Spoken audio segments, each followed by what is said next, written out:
Oh, welcome everybody to the Genesis Mindset. I've got some music playing in the background. I don't know if it's going to disturb or not. I've been trying to test the settings, but in any case, let me know if it's annoying. Let me know if it doesn't really work right. So first, in this particular episode, we're going to take a quick look at pDAI, and it got to 60 cents. So was it really a testing of the Pegenning? So I don't know if you've heard about this news or not. I haven't really seen Summer's channel. I'm surprised I haven't seen anything, but I have been busy today. So is this part of the pegging phenomena? What I found interesting was it happened on other pairs, and now you can't really see it, which is really quite fascinating. So am I wrong? Am I a nerd virgin? Definite yes to the last question. The answer to the last question is a resounding yes. As I'm continuing this dive into the consciousness from yesterday. So yesterday's theme was the message from Richard Hart and the theme about the Sermon on the Mount related to Jesus. So what I'm going to be looking at today is the Age of Enlightenment. So I'm going to look at the French Revolution, the American Revolution, and how now we are in the age of truth. So this is the new revolution, whatever you want to call it. This is the new revolution. And what I want to show is the similarities of principles between those times and this time. So I believe we are in that time right now. So we're in this age of truth, and Pulsechain represents a huge step in the right direction for the age of truth. So it represents a financial system for the age of truth. So first of all, welcome everybody. So thanks for joining. Ram, the truth shall set us free. Ram, can you give me a comment on whether or not the sound is annoying, or like, yeah, it works, it's vibing, or it's annoying? I would really appreciate that. So grateful for true freedom, brother. Grateful for you as well, my boy Ram. I think Richard is trying to echo the birth of Bitcoin with Hex and Pulsechain. Bro, I mentioned this yesterday, BB. Thank you for that comment. And I saw quite some time ago somebody commenting in the DAI Pulsechain chat that Pulsechain is like the spirit of Satoshi. Everything that Satoshi stood for, which has now died on Bitcoin, is here on Pulsechain. I really do believe that. And so this is really that spirit which was birthed out of the disaster of the global financial crisis. That spirit which was birthed out of it created Bitcoin. And then Bitcoin was this wonderful, revolutionary, beautiful thing. Even now, as I mention the word Bitcoin, my heart like churns with this love. But unfortunately, Bitcoin has become corrupt with the rest of the corrupted financial system. So it's owned by the American government, BlackRock, and the Chinese government are the top three holders. So this is really everything that it stood for is now dead. We have the legacy finance guys, the people in their suit and ties, basically relishing the ETF, relishing middlemen, and it's quite a pity because Bitcoin has died. Having said that, it's fine because we are the counterpoint to that. So whenever, I don't know how familiar you are with philosophy, and for example, I don't really even know much about Hegel, but Hegel's dialectic, I might not even be pronouncing his name right, but Hegel's dialectic talks about an idea and then a counter idea and then a synthesis of those two ideas. This is the flow of history. And so this is where we are right now with Pulsechain. So what's going on, Alex V? Sound is good. Thank you very much. One up. Good. Hey, one up. Did you eat a mushroom? One up. Did you just get a one up in Mario? So Moo, JC, what's going on? Here's a version of Satoshi if he stuck around and talked from the shadows. It really is. It really is. And, you know, where is Satoshi? No one's ever going to know. Ram, awesome. Thank you for the comment. Sound is intentionally low. If I have it too high, it starts to distort the sound of the microphone. So I think he will only address the community every Christmas and stay hiding. I hope you're wrong, BB. But at the same time, if you're right, every Christmas is going to be an extremely special Christmas for all of Pulsechain. So what's the next step of the operation? I'm not too sure what operation you mean, like the whole of Pulsechain. Hopefully, what I'm going to go into now is going to divulge some of my own perspective on that. So did you ever get into Mark Passio and his What on Earth is Happening podcast? I've never heard of that. I've never heard of that, BB. I am going to very quickly because I'm probably going to forget by the end of this, but I'm going to take a screenshot right now and I'm going to clip that and I'm going to get into that, because whatever that is, I even let me know in the comments now. So What's up, Crypto Elliot? So, okay, Junebug. pDAI just briefly hit 60 cents today and went back to its original price, which is 1.7 cents. Actual buys and sells went through at that price, and PWBTC price hit above 30K briefly, along with Pulsechain price spike up. Peg is coming. So I don't know too much about this part of it. I actually wonder if a lot of this was due to the pDAI price. And so, yeah, he's taken a screenshot here of pDAI hitting 60 cents or 61 cents. He's got a chart here, which he showed that it got up to 61 cents. So this was on Gecko Terminal. You won't be able to have seen this on Dex Tools. You won't be able to have seen this on Dex Screener, only on Gecko Terminal. What I have noticed with Gecko Terminal is the accuracy levels is a lot higher than Dex Screener and Dex Tools. The reason why I know this is the way that I've been analyzing the Lao tokens and the way that I've been trying to understand dysnomia and the way that I've understood liquidity pools. I've noticed Gecko Terminal shows volume much more accurately and the flow of volume and arbitrage bots than Dex Screener and Dex Tools. So very, very interesting. And here he's showing the transactions that were showing on Gecko Terminal where the trading was happening at 60 cents. So this is really, really something phenomenal. This is really, I'm not going to lie, this has really, really surprised me because I have been talking about the fact that pDAI going to $1 is absurd. It makes no logical sense. If it just gets pegged tomorrow by the OA or whoever the controlling entity of the OA is, if it just gets pegged tomorrow, it would just be absurd. It would wreck all of Pulsechain. So it made no sense to me. I know that Maria Rahel has been talking about it going to $1. A lot, Decentralized Me, 99 Capital, a lot of people have been talking about it going to $1. So, oh no, the song stopped, or is it just my lag? Bro, I need to get a new laptop so bad. So now we will know it will be an instant peg, not a slow grind up. The fiasco will be crazy. I hope PulseX does not go down. So Junebug, that's a big call by Jun. Junebug, are you Korean, bro? Are you watching this? Are you Korean? Something about it, your profile and your name tells me that you're Korean. So 안녕하세요. If you're older than me, 형님. If you're younger, 동생. 안녕하세요. I'm going to assume that you're a 동생 because I'm an old dog. So interesting. What was interesting about this is this also happened on my Lao. So when I investigated this on Gecko Terminal, I also noticed that this happened on my Lao token. So my Lao token, it went from $2.46. It went from like $2 up to over like $90. This is why my thesis that, oh, bro, check out Mark Passio, Natural Law. I will. Thank you very much. I'll take another screenshot of that. This is why my thesis of it pegging to $1 overnight or by Christmas was ridiculous, because it would just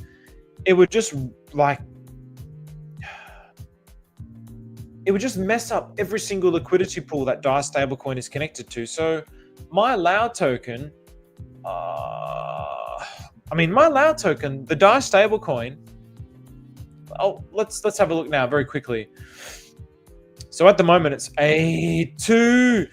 If that was a 3 in the middle, this would be epic. Then you boys would know that I'm onto it. But still, we'll go with the 33. We'll take it. 33, RIP Jesus, I love you. So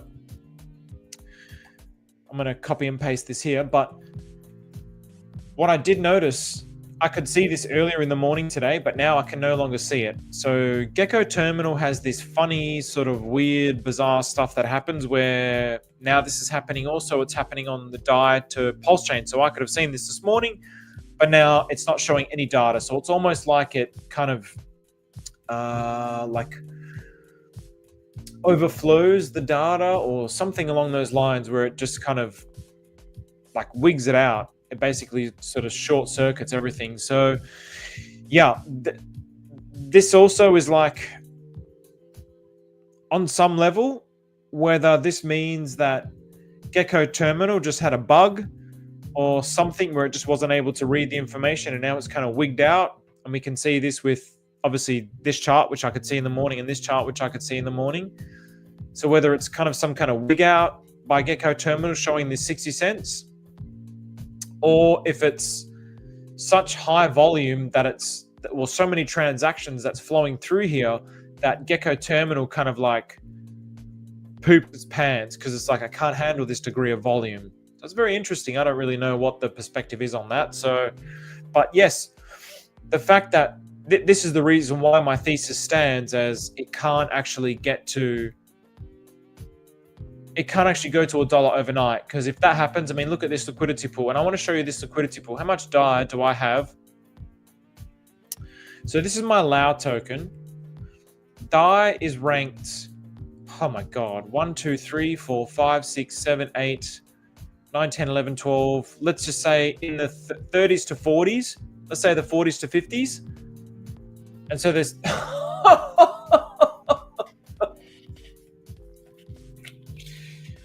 so there's $30.33 in there, of course. Now, when this went up to $1, because DAI stablecoin went up to $1,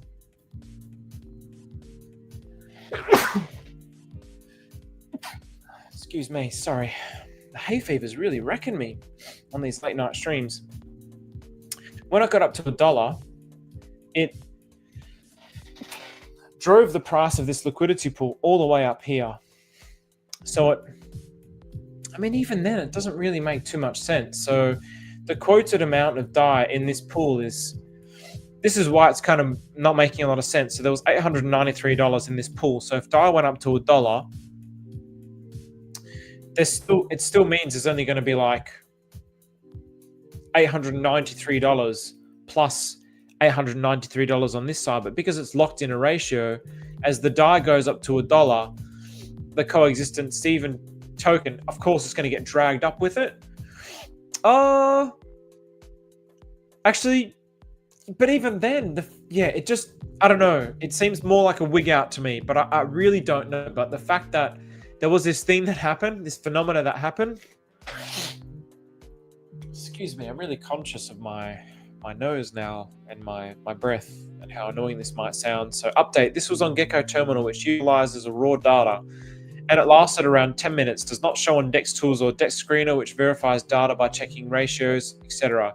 Yes, could be simple UI glitch, but by my digging, it appears, while it's hard to definitively conclude, the glitch could come from meddling with actual background, such as changes to liquidity pools or other activities. This affected some of liquidity-related tokens as well. Some, I'm not sure how many he investigated, but the fact that it affected my Lao token makes it very interesting to me. Excuse me. What does somebody say? Are there any? Yeah, so he showed. So somebody's asking if there was any 60-cent transactions, and Junebug showed that. So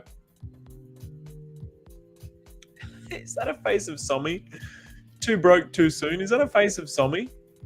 It is a face of Somi. It's a face of Somi in a mix with my face, which is bung-eyed. But yeah, there you go. So I don't know if somebody's done a video on that. I would definitely recommend going to check that out. I didn't see one today. So yeah, I don't know. What do you guys think? Do you guys think that this was a glitch? Would you guys think that this was some testing? I haven't seen anything from 99 Capital or Decentralized Me mentioning anything about this. Actually, you know what? I haven't seen them mentioning anything about this in relation to maybe what they perceive to be the OA bags. Let's actually have a look. 99 Capital. Let's have a look what old mate's talking about.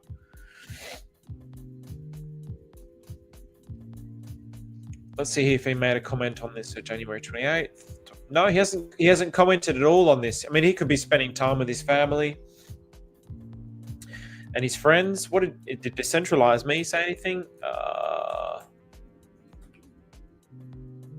Here we go. See if he said anything. Hey, 4444. Nothing. So either these guys are having Christmas with their family and friends, or they've just missed this, or it's nothing. But it's fascinating, right? It just makes this whole thing so much more interesting that sort of some of the top dogs have said nothing about it, maybe because, like I said, they're away. But there you go. It was interesting to me that I saw it on my Lao, put it that way. The fact that I saw it on my Lao was like, I could accept if it was just a glitch with the DAI and USD, but the fact that it also showed up on my allow token, which would be like, I mean, DAI stablecoin is bonded with thousands of tokens, right? And mine would be, there's $33 or $30.33 in that liquidity pool. So it would be like, you know, in the 1,000 to 2,000 range, if not less. Now, we did not see this.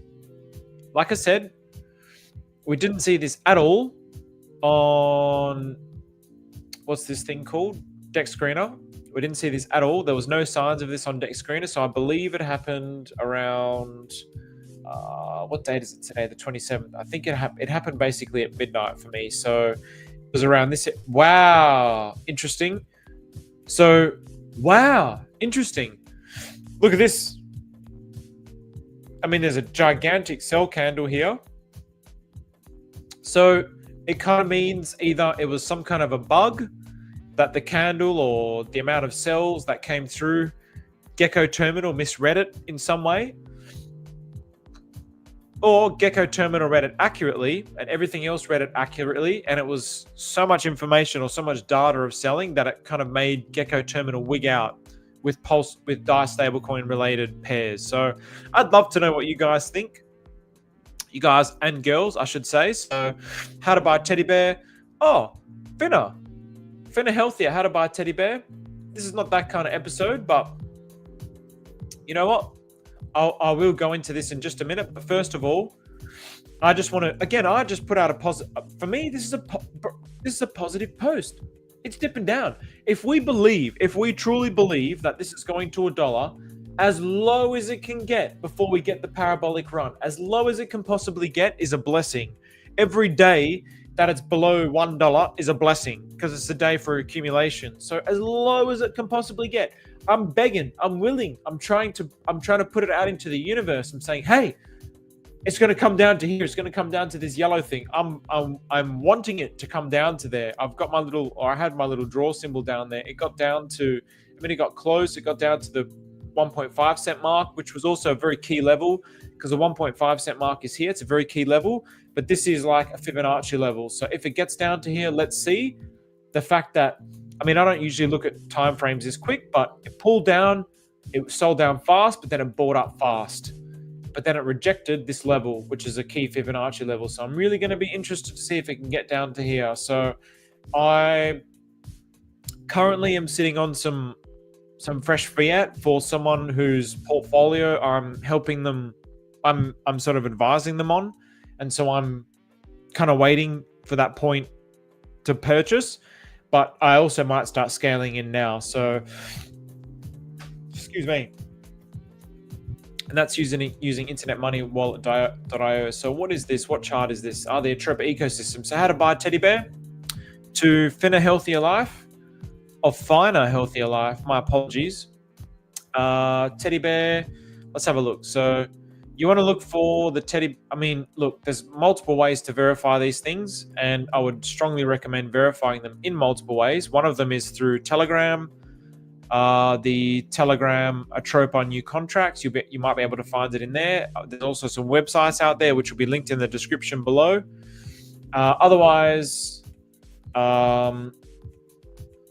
yeah, type in teddy bear, but make sure that it's on Pulsechain. Make sure it's got this U symbol, this OT, which Maria says, Maria Rahel, the dev for this particular project.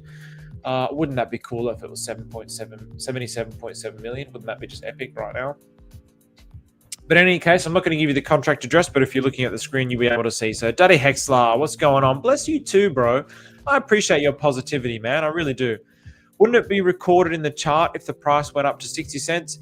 Yeah, so Jeanette, like I was saying, it's not reading it on. So even this is what makes it interesting. So Dex Screener and Dex Tools, I have noticed as I've been exploring more of the Atropa ecosystem and more of liquidity pools, Gecko Terminal is much more accurate. Gecko Terminal shows all the transactions of my allow token and the arbitrage. Dex Screener does not.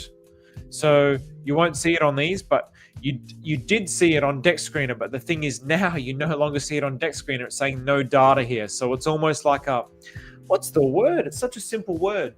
You know when you put too much information into something and it like it burns out or over.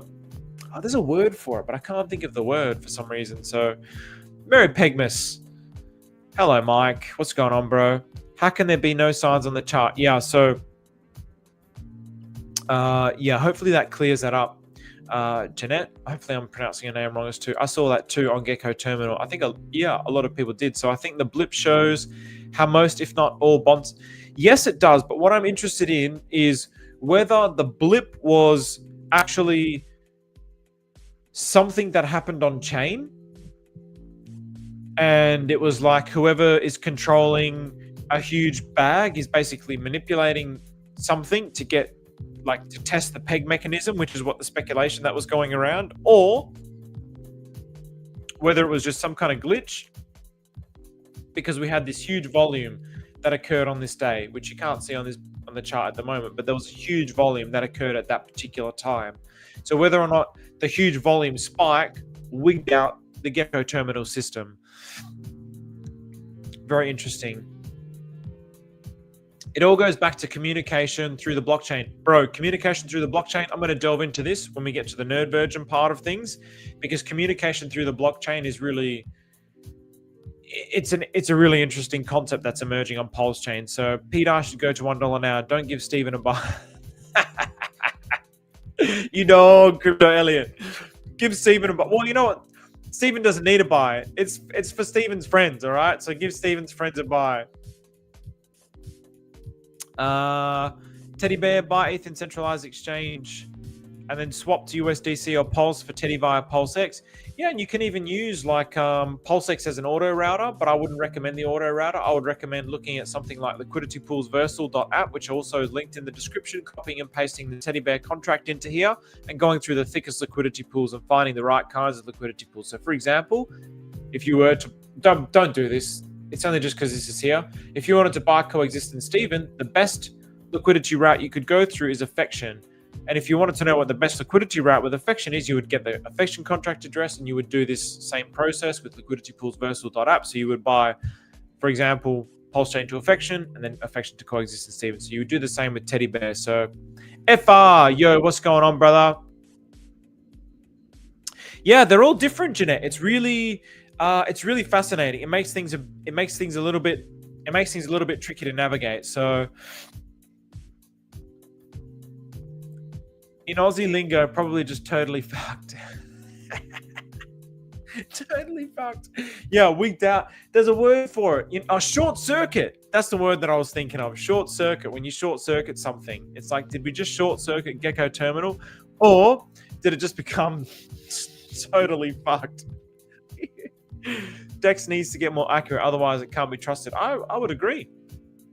That's why I've mentioned in other videos, I actually really like Gecko Terminal for its accuracy, but because it now does these things, it's also like, maybe I don't really like it at the same time. So, hey bro, great stream so far. We're all going to win. Hey, Red Bull, what's going on, bro? I appreciate that, man. Maddie, what's going on, Maddie? Good morning. In Teddy we trust. In Teddy we trust in the same way that Maria trusts Teddy. So, do you have a bag of bullseye? Do you have got? You know what, FR? I don't have a bullseye bag. I should, and I wish I did. And I know a lot of people who were doing Lao tokens bonded it with Bullseye when Bullseye first launched, and they really lifted the price of their tokens up substantially. So, yeah, I wish it was something that I was able to do. So, yeah, Teddy Bear. You know what? Let's have a quick look at the Atropa ecosystem, because I mean, yeah, that's where this channel really started to take off. So we're just going to have a look at all the little relationships. So Atropa, we're sitting at 10 cents, 11.3 cents.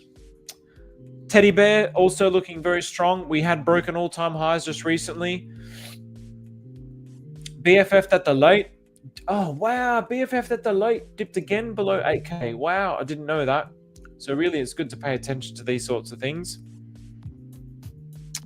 TSFI, you know, I mean, look at these charts, man. I don't know how many times I can say it, but look at these charts. 11th of September, September 11. Is that September 11? Wow, September 11. Yeah. You know, RIP to those people, man. Yeah. So yeah, look at these charts. I mean, they're not identical twins. We'll call them twins. Are we seeing any different signs with down to Atropa? Because this is something that I was looking at in terms of. Okay, we're seeing sideways. So this is interesting. So sideways, we saw sideways here, but it was a top for Atropa, which ended up. Sorry, it was a top for this, which ended up being a bottom for Atropa, and then it's been all flowing into Atropa since then. So are we seeing now the opposite of this? Are we now seeing that we're going to go sideways for a while? And I'll make this a different color. Are we seeing now that we're going to kind of go sideways for a while and then take off, which ends up being bearish for the Atropa ecosystem? So when down is going up, then that means all of Atropa's ecosystem is going down. So this is TSFI to Atropa. Let's have a look at what this looks like. And again, remember guys, Dex Screener. So these are the prices to the USD. For some instances, it serves a purpose. For example, when we're talking about PDAI, or when we're talking about BFF that elite, because we were trying to get to the 8K mark. But when you're talking about other assets like down, which has an inversely correlated chart to Atropa, you want to watch it. You want to see it in the Atropa pair. So when you do that on Dex Screener, you can click these buttons up the top. I'm going to do videos for all this eventually, guys and girls, showing even the basics of Dex Screener. And again, we're seeing similar signs here with TSFI. So TSFI and down are basically operating in the same manner. So if we have a look at, this is on the weekly, this is on the 3 daily. I'll just put this on the weekly so you can see how similar they are. And I'll also put this on Heikin-Ashi, because Heikin-Ashi really shows the flow without getting obsessed with the little individual candles. So what was this? What date was this? This was around the middle of August. Where's the middle of August here? Oh, wow. So this is actually 23, August 23. That's what? So it's around here. So, I mean, look at this. It's in, yeah, I mean, they're essentially the same, right? So I bet this here is going to be the 23rd of October. And I bet this is going to be the 23rd of October. Yeah, look at that. Look at that. So did you see that? Did you notice that? So this is the liquidity bonding. I don't even have to. I'm getting to the point where, okay, yeah, I'm approximating the dates, but I'm also getting very confident at the liquidity flows. So all I needed to see was this green candle reversal, 23rd of October, green candle reversal. TSFI and down are inversely related to the Atropa ecosystem. So when Atropa ecosystem, pDAI is going up, they're going down. And when they're going up, the Atropa ecosystem and DAI is going down. So hello, Fatina. Long time no see. Good to see you here. What do you think of this FUD on Tether being delisted on Euro exchanges? I saw that. For as long as I've been in crypto, Matt, I've seen continuous and endless FUD on USD Tether. Continuous and endless. On that perspective, it's also made me, in some ways, hesitant with the holy trinity of stablecoins, so pDAI, PUSDC, and PUSDT, because PUSDC and PUSDT have the admin keys. To the best of my knowledge, pDAI does not. So from that perspective, pDAI is the safest, but PUSDT is the best deal at the moment. And actually, I wouldn't mind seeing if that's actually affected the charts on this. But yeah, I mean, it's also kind of interesting because if USD Tether ends up dying, can that affect USDT on our chain? One part of me says, no, it cannot, because we are independent of that. And whether or not they have admin keys or not, we are independent of that. But at the same time, it also kind of makes the USDT irrelevant, right? Because if there's no way for me to move my USDT off the chain into something else, then yeah, what's the point, right? So it's something to keep an eye on. But honestly, from as long as I've been in crypto, the fight against Tether has been there for as long as I've been in crypto. And actually, wow, okay, the USD Tether FUD is just like up yours. We don't really care. So very interesting. It's heading towards the parity, which is really interesting. So Yeah. So I just outlined that. So how is that liquidity? How is it that liquidity also did a what? Hang on. What's this, Renza? What are you talking about, bro? 36.9x. How is it that liquidity also did a 36.9x? Can you go into that? Because that's epic. Mate, love the cut of your jib too, my brother. Love you, Adam. Good link for the liquidity pools. Would be good to know how to use this fully. Yeah. So Jeanette, link for the liquidity pools is in the description. How to use it fully.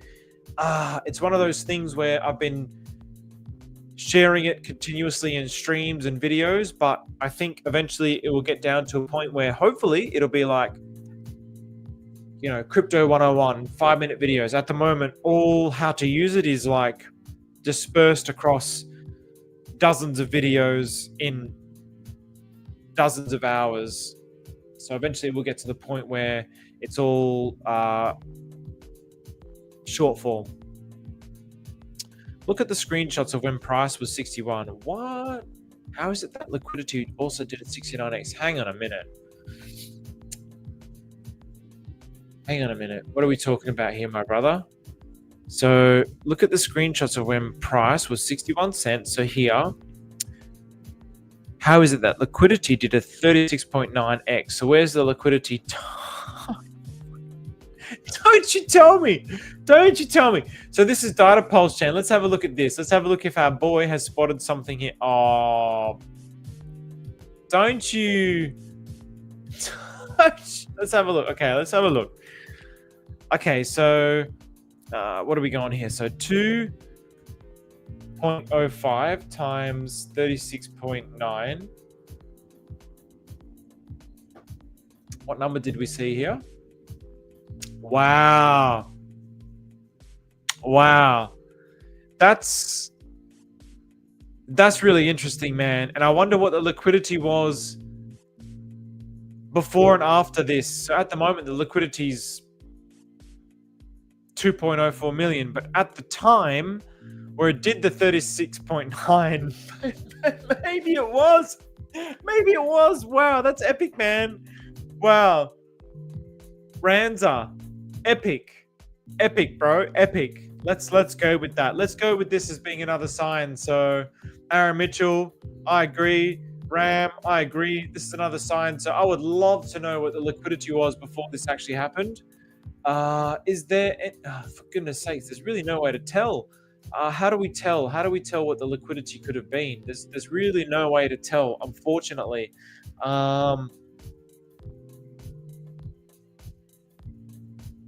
Yeah, I don't know how to tell that. So again, like, look at the discrepancies here. Well, this is a PulseX V2 and this is a PulseX. Oh, this is also a V2. So this is 2 million and this is 2.04 million. So they're very close, but yeah, there's really, to the best of my knowledge, there's no way to see. Yeah, interesting, right? Maria said to $1 by February. Maybe Maria's right. I thought Maria was cooked. Maybe Maria's right. Maybe I'm cooked. And to be perfectly honest, there's the likelihood of me being cooked versus Maria is like, come on. Maria's like a super genius and I'm just this dumb pleb with a microphone and a camera trying to share these things. So I would definitely, yeah, I mean, really, you'd probably take Maria's word, right? But yeah, there's some crazy ass signs there. So good job, Renza. All right. Now onto the nerdy stuff, the stuff that I really love. So this is going to... I remember when I first showed these clips, there was someone who's a flat earther, and I'm apologizing to the flat earthers. At the end of the day, guys, I don't really give a shit whether the earth is round or whether the earth is flat. I really don't give a shit. But for me, it's a round thing. But if it's flat, hey, I'm wrong. I don't care. And you guys are right. I don't care. It doesn't bother me even in the slightest. But from my perspective, just intuitively speaking, it seems like it's round. There's lots of things where it just makes more sense that it's round. But someone was basically like, oh, I'm going to unsubscribe to your channel because you're talking about that the earth is round. And I'm just like, bro, fucking relax, eh? Who cares what I think? I'm just an idiot with a microphone and a camera. So yeah, just from my perspective, the thing that I love about Pulsechain from day one is how what I've argued from day one and what I've believed for a long, long time is things that represent the order of nature work. So if you have an invention, there's two people trying to invent a light bulb. The person who is utilizing the principles of nature is eventually going to work out how to build the light bulb compared to the person who's not. It's really just that simple. So anything that's in harmony with nature is going to work. So I'm arguing that we are in the age of truth. I'm arguing that we're in the age of truth. So there was the Age of Enlightenment, the French Revolution, there was the American Revolution, and now I'm arguing that we're in the age of truth, which is the new revolution. This is the new age.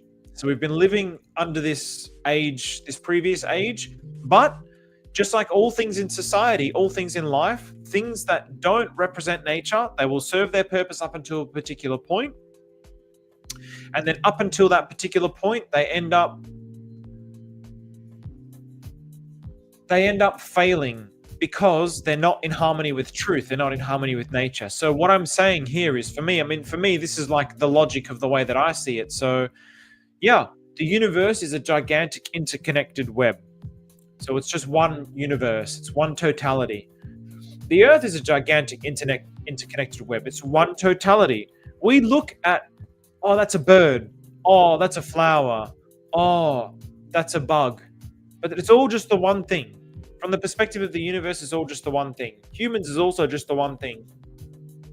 Cities are also a gigantic interconnected web. It's all just the one thing. And so blockchains, I'm also arguing, are a gigantic interconnected web. And so anything on a blockchain that represents truthfully the logic and principles of nature will proliferate. And so I'm putting forward the case that Pulsechain represents most accurately the logic of truth, the logic of nature, by its design, by its founder, by the people that it's attracted to this ecosystem. That's what I'm arguing. That's the thing that I've stipulated as a thesis over a year ago, and that's the thing that I'm seeing unravel before my very eyes. And I also think my ability to see things in this particular way is due to the fact that my consciousness is also very closely aligned to nature. And so that's one of the things that is what the Genesis mindset is all about. So Maria, like Richard Hart, are geniuses, I think. I totally agree. I totally agree. So don't take Maria's time prediction for granted. Yeah, interesting, Maddie. It'll be interesting to see. Put it that way. So you said you think if pDAI went to $1, why do you think this wouldn't have a good effect overall? Because of, before we get too much into this nerdy stuff, because obviously I would imagine a majority of people like this pDAI stuff. Because of this, it throws out, this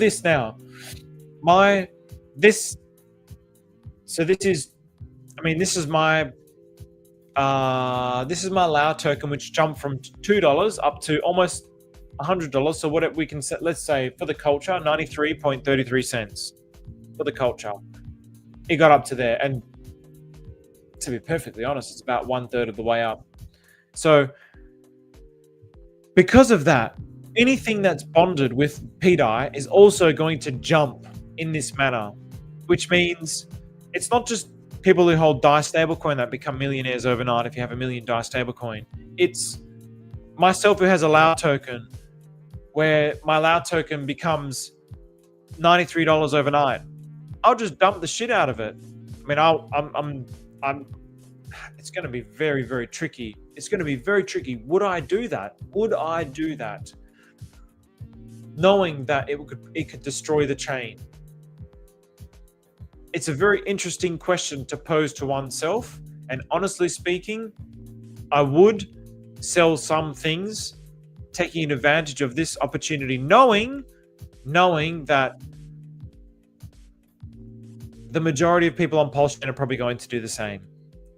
So if I knew in my heart, if I had like confirmation from everybody that we're just going to hold, I wouldn't be the first one to sell. I wouldn't sell at all, actually. I live by that honesty. I live by that integrity for the most part. But knowing that there's going to be the vast majority of Pulsechain who's going to be bonded in liquidity with all this kind of stuff, like PTGC, will just, whatever its price is now, would this price with a very small bonding. Let's have a look at the math. So 93.33 cents divided by 2.46. It did a 37x with a liquidity pool that was ranked 30 to 40 in the 30 to 40 range with this token. Therefore, out of the 2,000 tokens that it's bonded with, all of the pools, the price of those pools just skyrockets. That's a lot of sell pressure. That's a lot of sell pressure. That's too much sell pressure. And that's something where I think Giga, and I've listened more and more to Giga's perspective, and I'm like, I like this dude.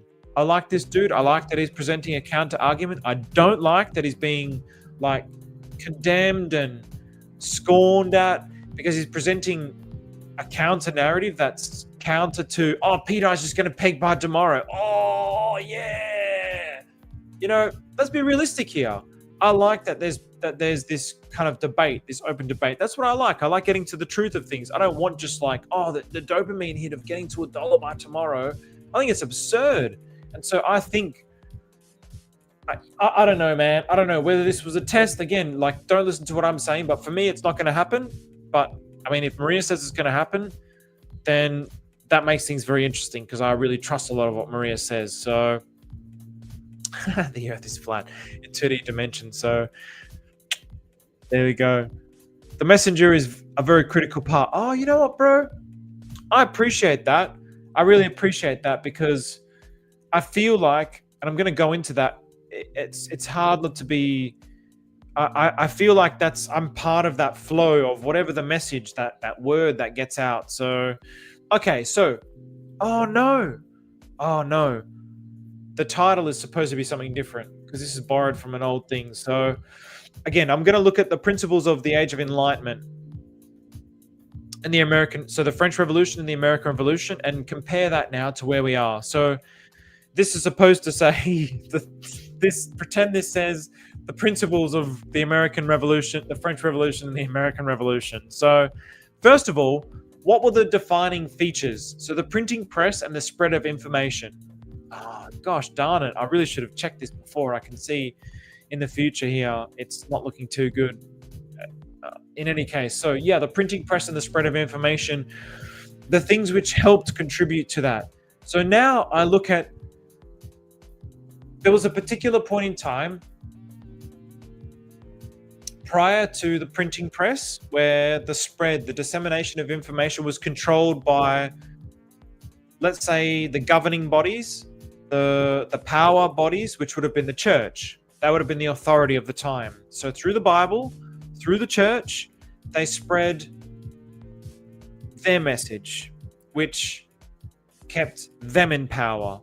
And then with the dissemination or the increase, basically what the printing press did was it rapidly increased the rate at which information was able to spread throughout society.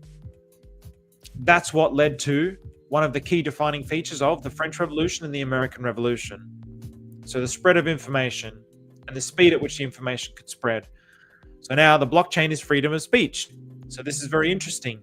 But we also have places like X and places like YouTube. So even though YouTube is basically working for, let's say, the negative forces, in that, like Adams Bay, Lindsay, she can get basically like destroyed on YouTube for telling people how to do loaf of bread starters. She can get like, what's the word? So you get debanked and then like de-YouTubed, whatever the word is, that can happen to her based on that. But they have no qualms whatsoever. YouTube has no qualms like, hey, I'm Elon Musk. I am the founder of X and Tesla.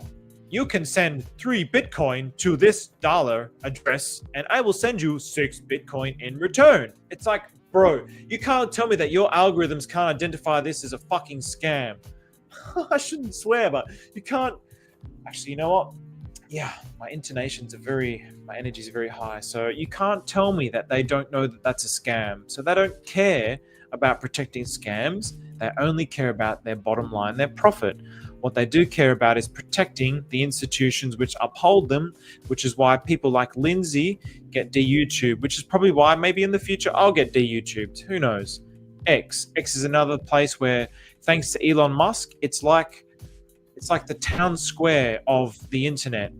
The spread of information on X, the democratization of information on X, the fact that it's completely uncensored is a beautiful and wonderful thing. It's a very precious thing. So when it came to the French Revolution, the Age of Enlightenment, these ideas could be spread and reached to a wider audience, the ideas that were through Voltaire, Rousseau, John Locke. So this is a really, really beautiful thing. And so we have this with the internet now. So, oh no, gosh darn. All right, so let's go growth of literacy and education. So you're supposed to see growth of literacy and education here. But anyway, I messed it up. So the growth of literacy and education. Oh, for goodness sakes. All right. So the internet, again, you have even simple things like Wikipedia, even though people can go there and edit it. But the fact that we have the internet, the fact that we have the education system, but we have the internet where people can learn about anything that they want at any time within the palm of their hands. They don't have to go to a church on a Sunday to learn about what the truth is. They don't have to go to school to learn about what the truth is. They can learn about it 24/7. 24/7. So the growth of literature and education. I'm going to go back here. So urbanization and commerce. This is a very important thing. So obviously, as there was a rise of cities and trade networks that were brought from people with different backgrounds, so you had Silk Road. And it's very interesting that the very first denominations of Bitcoin trading was referred to as, was it called the Silk Road, or maybe I'm tripping? But I'm pretty sure there was something called the Silk Road, maybe like where you could buy and sell drugs with Bitcoin. But in any case, it fostered exchange and an exchange of ideas. So what we have now is we used to have, and this all aligns with spread of information and printing press. We used to have, you would go to the pub, you would go to the coffee houses and the salons and the taverns to learn and talk and discuss. And as we do this, as brains come together, as neurons come together, it formulates new ideas. So we have this now with the internet. So urbanization and commerce now is related to how the internet works, and now through DeFi, through blockchain, through speech. So we also have the scientific revolution. At those particular times, the scientific revolutions were, sorry to my flat earthers, but things like Galileo, Copernicus, Newton, where they were basically saying that the center of the universe is not the Earth. The center of the universe is just, this is, to me, to me, Adam, when you were talking about this to me the other day, ponder this, my friend. I agree with what you were saying about this concept of, that humans are nothing. This is the thing.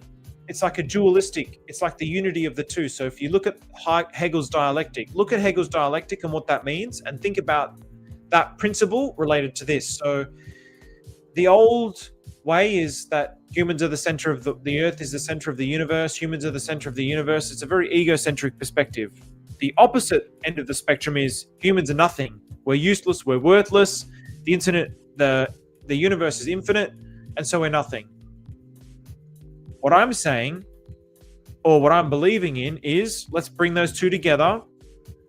Everywhere is the center of the universe. Everything in existence is the most beautiful, perfect, wonderful creation in existence.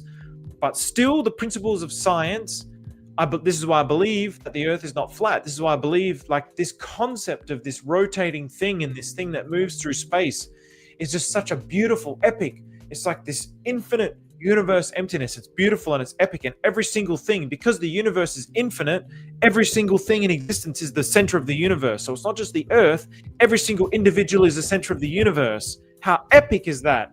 It unites the two perspectives into this epic thing. And so there's no like cognitive dissonance about science anymore in my mind. And so now we have quantum mechanics, which is like the new science.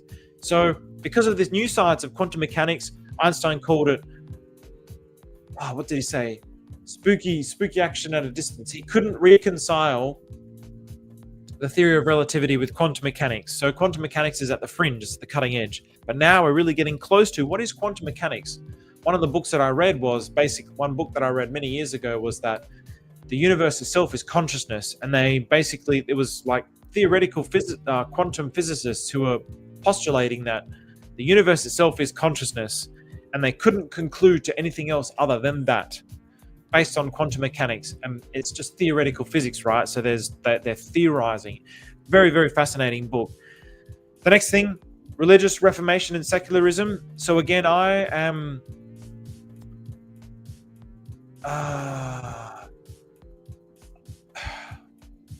it's a very fascinating perspective to be in, because I really am very delicate. Religion is one of the things that's the most, probably the things that people have the most aggression towards upholding that belief. What I'm saying, and again, it's about uniting the perspectives, is all the religions are correct. That's what I'm saying. None of them are wrong. They're all talking about the same thing, but with different words from a different perspective. It's like a Korean will say "Annyeong haseyo," an Australian or an English-speaking nation will say hello. Holy crap, I don't know any other languages. Chinese, do they say, I don't even know. What do they say in Mandarin? I don't know. Whatever the different words are for hello around the world, however many languages there are, there's like hundreds, right? But they're all saying hello. Are we going to argue and debate over who says hello the right way? It's absurd. It's the same thing, in my opinion. This is just my opinion. God, Buddha, Allah, Krishna, whatever you want to call it, throughout the ages, it's this evolving story that's formulating what the truth is. And so Jesus, as I mentioned yesterday, the truth, the cleaner one's mind is, the more that truth can be spoken, the Spirit of God can flow through that person. The more pictures they have, the more dirt and falseness they have in their mind, that's going to, it's like the truth is just pure, infinite, unseen emptiness. And then there's these dirty humans with their dirty, false human minds. And the truth is trying to filter its way through there. But the dirtier the mind is, the less the truth shines through. So it's like a mirror. When you have a dirty mirror, you can't see yourself. But the more that you clean that mirror away, then you can really see yourself. And so it's the same principle as the truth. And so what I'm saying is all the religions, they're all talking about the same thing. What a beautiful and wonderful thing to say that we're all talking about the same thing, but they call it different things. They saw it in slightly different ways based on the minds that wrote it at the particular time that it was written. That's what I believe. And so now this religious reformation and secularism, I come from Australia where we're a very secular society. We're very agnostic. And so it would also make perfect sense that a place that is new and a place that is not bound to ancient traditions and old perspectives would also have a newer and different perspective on things, one that could unite more of those perspectives. But again, that sounds very egocentric. But yeah, from my perspective, God within and God without. Buddhism talks about this thing that exists within.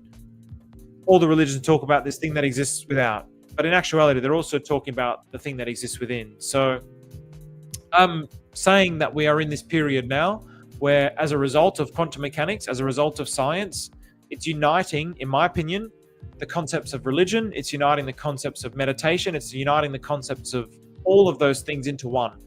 That's what I see. That's what I've come to know. That's what, no matter what anyone says to me, my opinion cannot be swayed.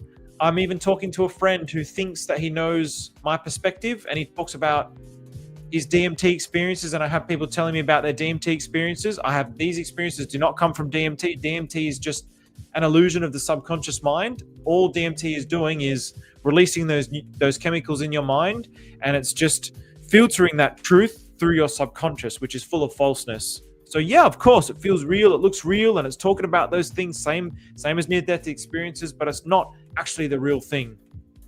But it's a reflection of the real thing. So that's what I believe. It's just my opinion. Could be completely wrong. Most likely could be completely wrong. So political and economic discontent. Look where we are now.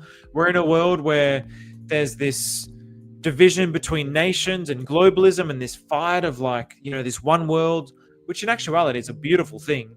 But the one world, the reason why we don't like it is because the one world is going to be driven by and controlled by, just like the Federal Reserve, a very small percentage of people, a less than 1% percentage of people. Real, true globalism, again, if we look at Hegel's dialectic, a real, true globalism should be one that every single person has an equal stake in that globalism. And if that's the case, then being one world is a beautiful, wonderful thing. It's an amazing, beautiful thing. But we're in political and economic discontent due to all of the crap that's happening in the world. So in the past, in the French Revolution, it was against the aristocracy, the monarchies, the class systems, the taxation system, the dissatisfactions amongst the different classes. And so Enlightenment thinkers criticized feudalism and promoted ideas of equality and justice. The American Revolution was exactly the same. It was a revolt against the British monarchy. Now, what is the monarchy? So the role of the monarchy in today's society is very diminished. It's ceremonial at best. Nobody really, in Australia, there's people who when the Queen or the King now comes, it'll be like, oh yeah, let's clean the streets and, kick the homeless people out and, make sure we spend all these millions of dollars on the King. I couldn't give a shit. The King wipes his ass. I wipe my ass. The beggar wipes his ass. The billionaire wipes his ass. We're all one people. I couldn't give a shit if you're a king. If you want to think that you're a king and hundreds and thousands of years ago, you lied to people and said that you were a descendant of God or that it was a God-given right. Yeah, that's for those people to believe. I couldn't give a shit. I think it's a disgusting disgrace. I think it's something where those people deserve no more respect or love than any single person on the planet. They are as equal to me as the beggar on the street who's asking me for change. They are as equal and as important as every single other person on the planet. And so, yeah, who is that class now? So the royalty is virtually non-existent. But now the royalty is America. America is like the royalty of today. They're the ones that are going into countries and imposing their, not America, the West. The West. So that includes Australia, is going into other countries, imposing their will. And so it's creating all this political and economic discontent everywhere, because again, it's not in harmony with nature, because it's not something that's formulated in oneness. Nothing in nature, things fight in nature but it has a balance, it has an order. A cheetah will eat a gazelle because it's just part of nature. That's nature's flow. But America and Australia are going into, I don't even know what's the latest war. Ukraine, Russia, who is it? Russia and Ukraine. It's like, man, who gives a shit? Just stop killing each other. Can we stop? It's pointless. We're all one. It's dumb. If we look at crack addicts on the street, we all judge them like, oh, look at him, he's picking his scabs. He's really messed up in the head. He's picking his scabs. And we look at them and we judge them with our filthy, disgusting, self-centered minds like, oh, what a dirty human he is. But do you realize from the perspective of truth, that's exactly what the totality of human society is? When Americans and Australians go into another country and start murdering their civilians and killing their people and vice versa, and the terrorists go and bomb those people, it's exactly the same as a crackhead picking his skin on the street. It's no different, except it's happening on a global scale. So for me, it's just like a bunch of crackheads. Makes no sense. Oops. So the role of philosophers and intellectuals. So we look at someone like Elon Musk. Yeah, he's an intellectual. He's basically standing up for free speech. Richard Hart is another person who's standing up for free speech. Elon Musk buying X, Twitter. This was a very, very critical point in human history. It was very, very important because it's sanctified the beauty of free speech. It's preserved the beauty of free speech, because without it, Facebook is trash, Instagram is trash, YouTube is, I shouldn't say it's trash because I'm streaming on YouTube, but yeah, they're trash. They're not really free because you can get censored. When there was the whole thing with the disease, you know, if you had an opposing opinion to it, you would get censored. That is disgusting. That is disgusting. That is rotten to the core. Even if they were wrong, they have a right to say that. They have a right to say that. And it was censored. And they were ostracized. And they became outcasts of society. This was very wrong. So the role of philosophers and intellectuals, I'm seeing these signs in the world right now. They're really starting to rise up and utilize the resources of the world, for example, the internet, and put it towards good use. So Elon Musk with the internet, X, Tesla, we have Richard Hart with the blockchain. The philosophers and the intellectuals are utilizing the powers of now and turning it into what it needs to be. So again, on to the next slide. Actually, you know what? I'm going to actually go through some comments here because I've been ranting for a while. New Year's pegging, let's go. Yeah, man, why not? Who knows? I could be completely cooked, and if it is, hang on. Trini Bitcoin is 777. Freedom? Is that you, Freedom? You said you think if pDAI went to $1, it may not. Ah, yeah, I spoke about this one. Locked in from London, Super Chelsea FCTW. What's going on, man? I haven't seen you here before, so nice to meet you, Super Chelsea. It's definitely flat. That doesn't take away any of Stephen's work. I appreciate everything you do for the community and looking forward to 2025. Appreciate you, bro. If it's flat, I'm totally happy to be wrong. I couldn't care less. Hatchy / free to please. I don't know what that is. We are entering the age of Aquarius. Bud, what's going on, brother? Exiting the bottom of the Kali Yuga. Yeah, I've heard these things a lot. With the age of Aquarius, I know Ram talks about these things, and again, I don't come from these perspectives, so it's very, again, for you guys listening to this, is this also not for the people who read and research things? When you see a voice like me coming out into the world who's talking about the things that you've been researching for whatever years or decades, and I know nothing about those things, so it's also a sign of like confirmation towards those things that you guys are talking about, right? So it's really just all about this energy that's proliferating and flourishing in the world. So oops, it repeated my question. That must have been about the pDAI. So interesting.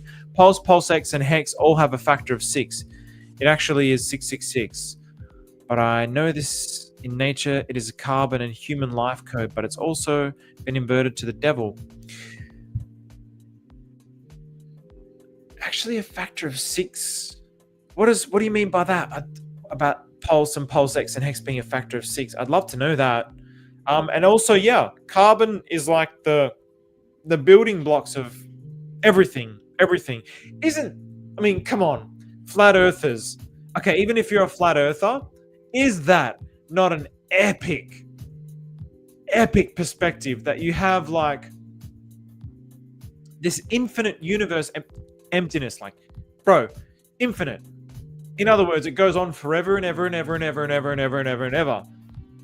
And there's this field of energy, or maybe this, whatever, Big Bang, whatever it is, this energy, and it clusters together, forms a star, which is this like gigantic cosmic nuclear reactor that just burns for billions and billions of years.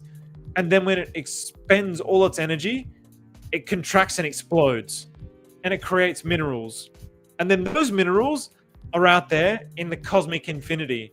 And then those minerals come together and cluster with more energy. And then in there, in the density of that star, it explodes after expelling its lifespan. And it creates a new mineral. And then again, it comes together millions of years and then explodes and then it continuously forming all of these new minerals and new minerals and new minerals and new minerals and new minerals until we have like all these minerals that are here on Earth. Like, isn't that just epic? Isn't that epic? I mean, for my mind, it's just like, that is so sick. It just blows my mind, man. So,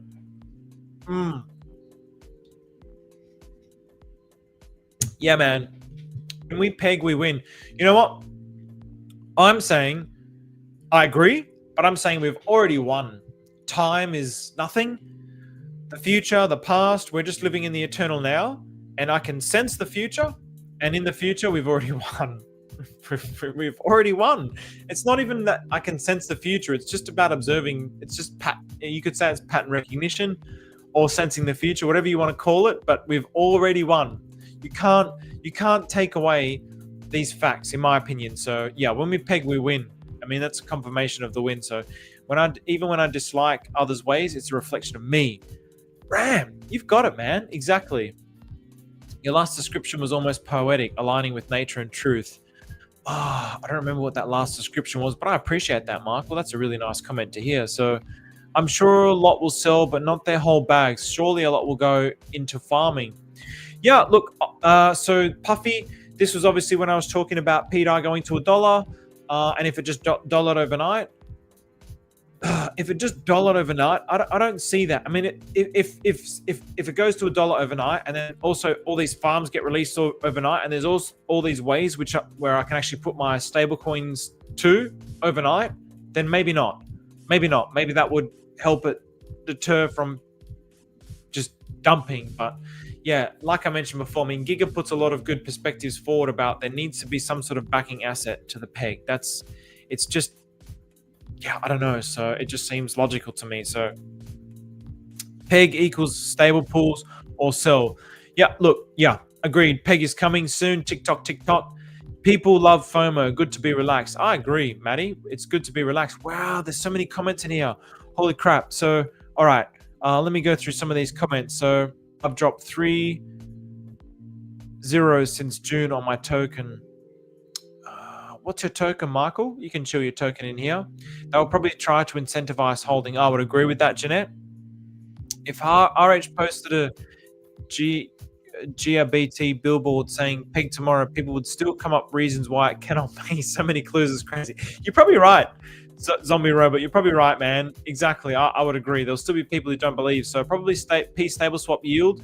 Yeah, Maddie, that was my hypothesis. As soon as I saw stable swap, I was like, yeah, there's going to be some sort of P stable. There has to be. Like, if you want to maintain the peg between the holy trinity of stable coins, like, that would be one of the greatest things. So yeah, I agree with that, man. Good call. So the peg is just the start. If you leave the casino, all right, after you're crazy, party gonna just get started. Agree, man. Ariel Tang, thanks for the follow. Thanks for the comments. I haven't seen you. I mean, this is the second time that I've seen you. I've seen you commenting here. So during the last Pluto in Aquarius, 777, 1777 to 1797, we had the American. Oh, what?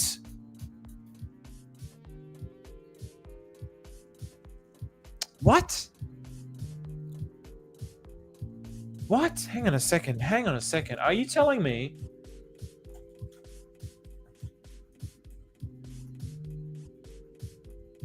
Wow. Okay. What? Wow. Wow. Okay, hang on a minute. This is gonna... No way. I had no idea. In my mind, I actually just had this assumption that no way. This just... Can you guys see the energy? Can you see the energy? Look.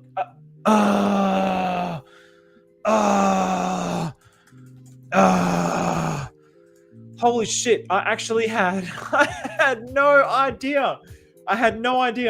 I had absolutely, literally 100% no idea. I just assumed that in my mind, the French Revolution happened at this period, and then centuries later, it was the American Revolution. So, what?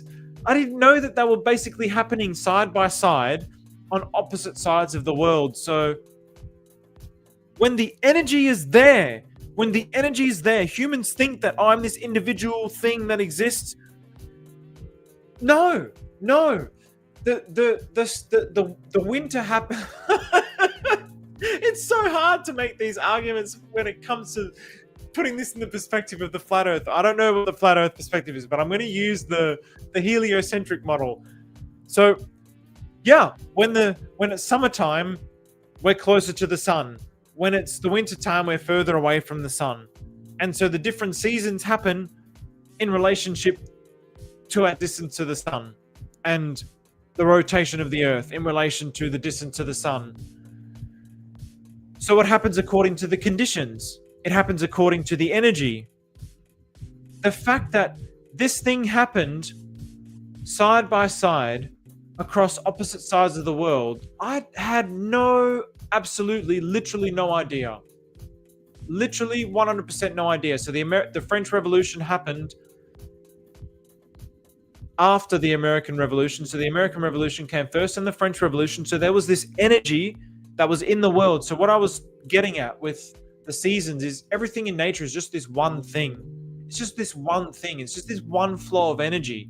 And so even that's happening over there. You know, we think of whatever, you know, George Washington and all these amazing human beings. It's not to take away from those amazing human beings, but those amazing human beings are just vessels of God. They're the vessels of the universe. They are just the universe enacting the universe. I mean, even the Bhagavad Gita talks about everybody fulfilling their duty in life, and that's living up to what they're supposed to be.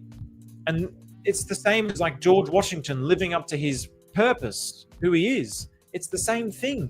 And so these individual people are part of a total consciousness that exists. And the fact that these things happened at opposite sides of the world, that actually blows my mind. And the reason why that also blows my mind is because, I mean, you know, maybe it's UFOs or whatever, but across different, I mean, this is when modes of transport were, you know, like the distances of travel from one side of the earth to the other, and the fact that structures of the same kind of architectural language appeared at approximately the same times throughout the world. That's the first time where it really made an impression in my mind that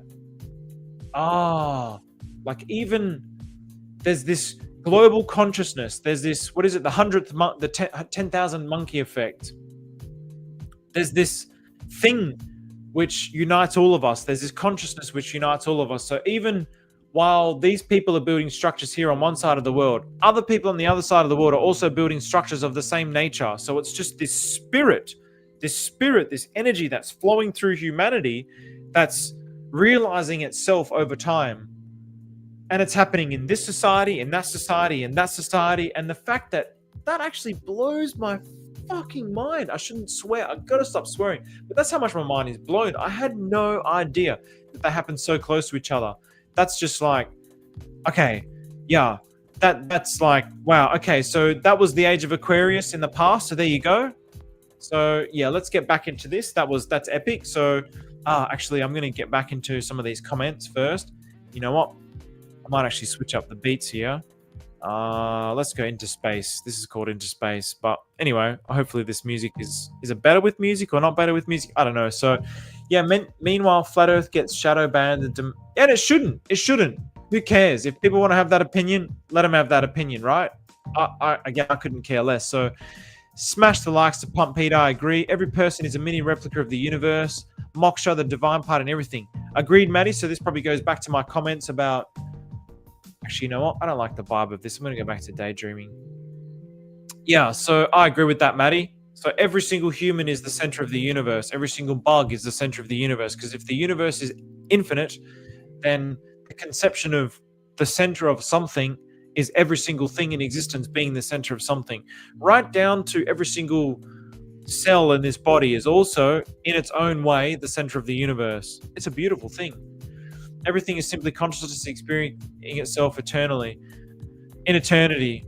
in eternality.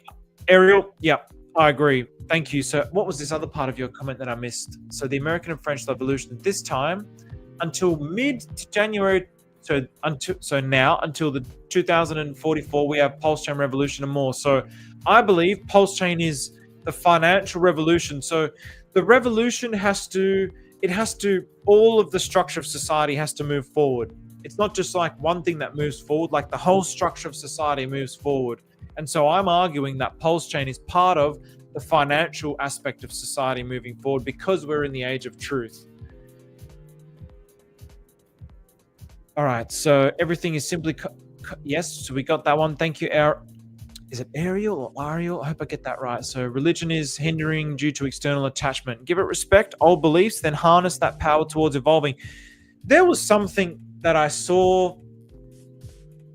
I should have liked it and I should have commented on it. Freedom77. The way that he oh man, it really touches my heart. The way that he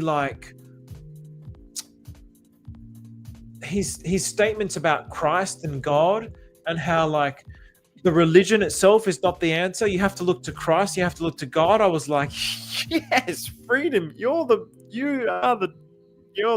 I love you, man.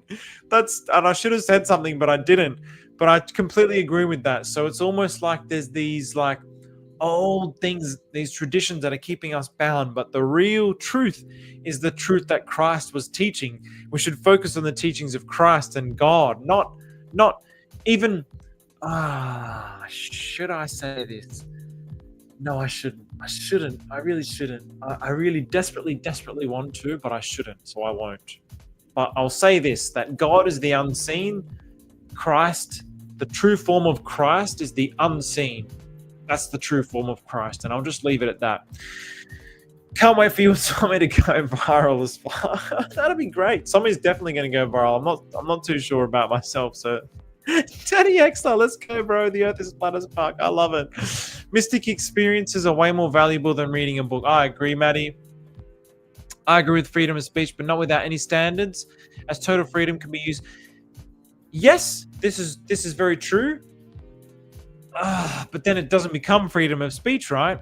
And so in the age of truth, people will have complete freedom of speech, but because humans will have their consciousness tied to truth, they'll be able to have discernment. So they're going to know within themselves what is actually true and what is actually false. So people can say whatever they want, but the true things, the things which are truth, people will know that's the truth due to that true discernment, because they're going to have the omniscience and the omnipotence of God within them. I'm concerned the dark will try to take advantage of the fight for freedom. You know what, Jeanette? I'm not concerned even in the slightest. I'm seeing it. I'm actually seeing it right before my eyes, and I feel sorry for them. I feel sorry for them because they think that they represent the light and the truth, but they have become like the church of the old. They have become the monarchy of the old. They are representing the old form. They are that. And I know that there's going to be some of them within that really am I really on the good side? Am I really getting up every day to go after Richard Hart? Is this really this guy? Is he really that bad? Is he really a scammer like they're saying? Or is this guy trying to birth a financial revolution in the world? Am I really on the good side anymore? Or am I really just a puppet for the Federal Reserve, which is just a family of bankers that existed from hundreds of years ago? Am I a puppet to these guys? And they'll be wondering and tossing and turning in their sleep. I know it. I know that they are. Because you know why I know that they are? Because their consciousness is not tied to the truth. If you have truth, you have conviction, and it's an unshakable conviction, which is why the darkness doesn't concern me even in the slightest, because no matter what, the truth always shines supreme. We're always moving towards the truth because the truth is true. So we always move towards it because it's the truth. And so as a totality, we as a society move towards that. So they will get left in the dark. So I hope those people who are questioning and wondering, am I really on the good side here? is my talent that I have, this God-given talent, this precious one existence. Am I using it for righteousness, or am I using it for this old, corrupt, plagued, rotten to the core, negative, dark system? It will be burning in their hearts, and I can guarantee you that. Either you're free or you are not. There is no in between. This is an interesting statement. I've often wondered about this. I think that there's a spectrum of in between, but yeah, we have to really help try and pull those people that are in between to the righteous side. So how dare you disrespect me, you slaves? Yes, exactly, all you slaves. Oh boy, I thought this was a crypto channel. Yeah, it's not a crypto channel, but thank you for allowing me to preach. So it is kind of a crypto channel, but it's about the mindset, the Genesis mindset. So it's all about bringing about the truth into the world. And it's all about having the right mindset can achieve anything. And at the moment, cryptocurrency is where it's at. This is where, like, the penultimate culmination of, because at the moment, in the same way that religion was the anchoring point of society in the past, the anchoring point of society now is money. So money is like the pivoting point between the old and the new. So this is why at the moment I happen to be talking about this. There might come a time in the future where maybe, whatever, 5-10 years from now, I won't even be talking about Pulsechain, because it'll just be its own thing, and it'll be like, yeah, Pulsechain's won. We've already won. What's there to talk about? We're kicking ass. We're growing. Like, we're the goats. We're all millionaires, multimillionaires. Like, what's there to talk about? It'll just be like, okay, we're going to talk about how to be an awesome person in the world, or how to, like, build blessings in heaven. I don't know what it's going to be, but I can't see myself forever talking about Pulsechain, because once you win, what was there to talk about? The results will do the talking. So it'll just naturally bring the people to the chain. So great to hear you talk the truth. I appreciate that, Matty. Matty, I love you, man. I really want to have some beers with you one day. Yeah, look, honestly, the West is dark at its core, but so is the East. Humans are dark at their core. So that's why I'm just like, the West, the East, it all doesn't matter, right? So fake wars, but I agree with this. So waking up to your stream, getting my mind right daily. Oh, BP Crypto, that's really lovely to hear, man. Make sure you do your gratitude. And I mean, this also is an expression of gratitude in a way. So I appreciate that, man. So the citizens never want to go to war. Exactly. When do they ever want to go to war? Never, never. So this is an 1111 comment. It is round. We live on the face of the ultimate timepiece, where the sun is the hour hand on a 24-hour clock. Yeah, look, I agree.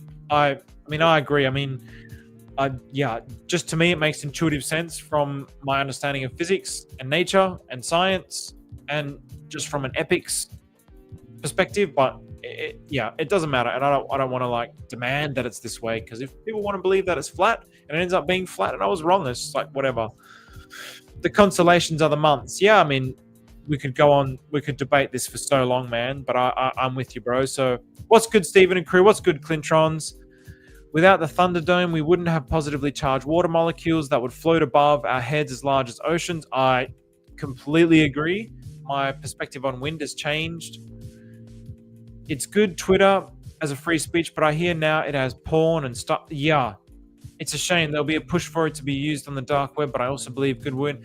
Yeah, there is a lot of trash on Twitter as well. That's really a problem. So let me continue with this, and I'll get to the comments at the end. More comments at the end. There's heaps. Thank you so much, everybody, for engaging in the comments. This is really, really lovely.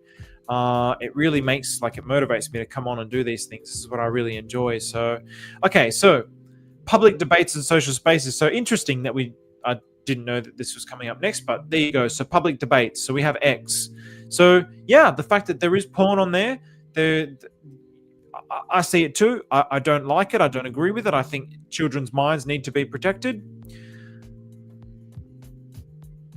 And I'm sure that that's going to get fixed.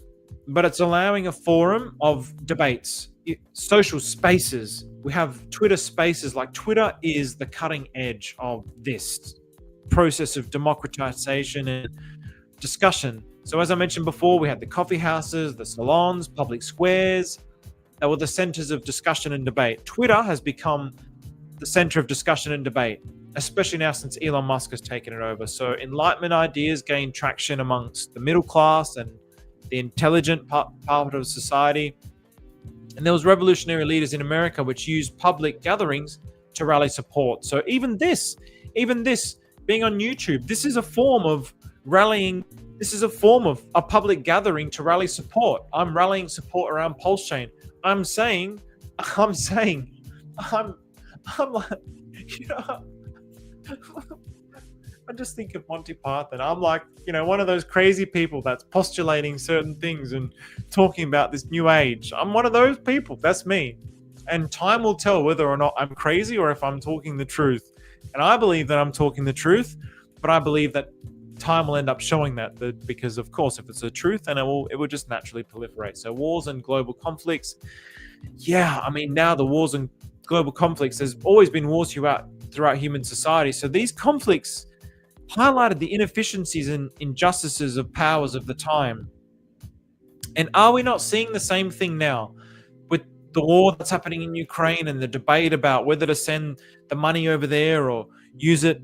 I mean, does it really matter whether you send those tens of billions or whatever it is over there? Just like they're just printing that money anyway. It's just like this useless arguing point to create division amongst humans. It's just upholding this puppet show of division, because division is what gets votes, and votes is what keeps the old structure in place. So it's all just BS. I'm just like, why are people arguing about if they're sending money over to the Ukraine and we should use this money to protect our social services or whatever? It's just like, bro, they're literally printing like trillions of dollars. Like, those few billions of dollars mean nothing. They can just print other billions of dollars. It means nothing. It's all just nonsense. But what's actually happening is this endless profit with these conflicts. The wars, the global conflicts is just a bunch of crap. I'm saying now it's all a bunch of crap. From World War II, the way that I see the story is World War II was like the last true war, where we really stood humanity. And it makes me sad to think all those people died for nothing, that we're still fighting all these years later. Nearly since World War, I mean, it's over 100 years since World War One, almost 100 years for World War II. Those men, they died. They killed themselves believing in something, fighting for righteousness. They fought against the evils of the world. It's like a dark energy versus a positive energy. And there was this battle, and it manifested in this war that we called World War II. But now, since then, it's become like politically and economically motivated. So there's just these endless wars. We've had more wars in the last like 100 years than like thousands of years before that. Maybe not thousands of years, but there's been a lot more wars in the last 100 years than what we really realize. You know, when you think of like the Vietnam War, or no, what was it, the Korean War, it was like a Ponzi war. They basically like orchestrated the destruction of a boat, and then the commies, they did this to us, now we got to go to war. And so they started this war. And who wins out of that? The citizens don't win out of that.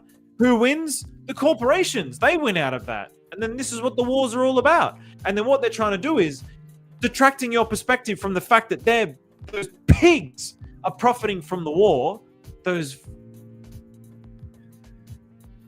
pigs that are profiting from the war, they're detracting your mind from that with these debates about, why did Joe Biden send this money, or Joe Biden send this money to Ukraine?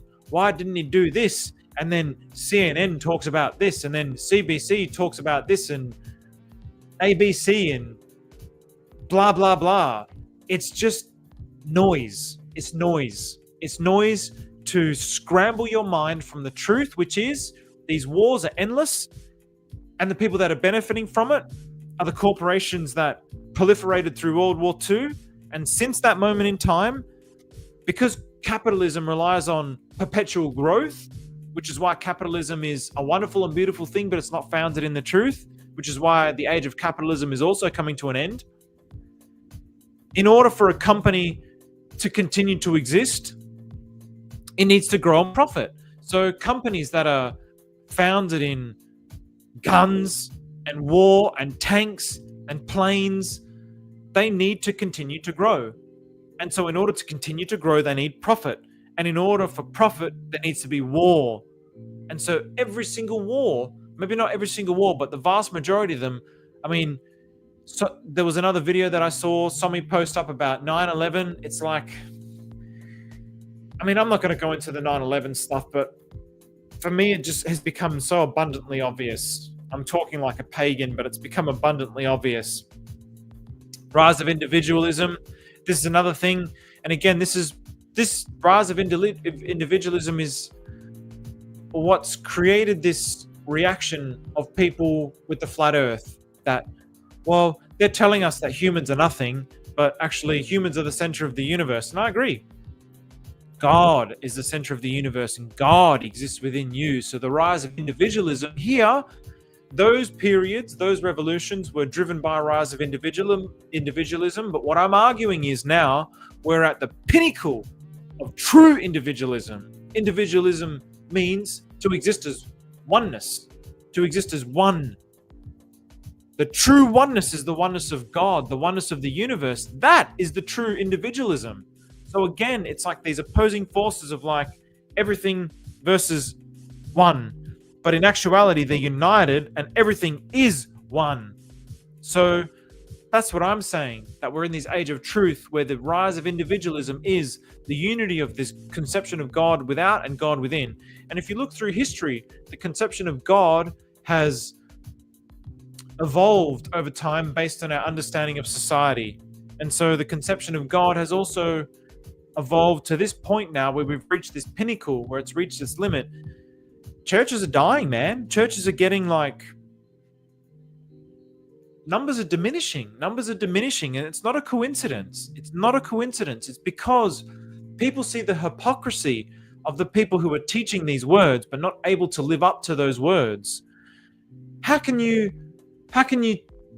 be like the foundation of religion in the Vatican, but you cover up rape, child rape?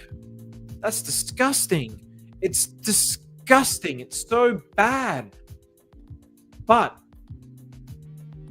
this is a very, very, very controversial opinion. It's going to be extraordinarily controversial, but I'm going to say it anyway.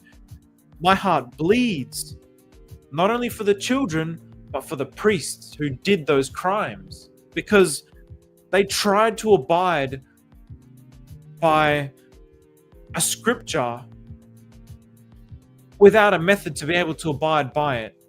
If you have sexual desire in your mind, it doesn't matter how many passages in the Bible that you read, you're always going to have the sexual desire in your mind. Always. So celibacy,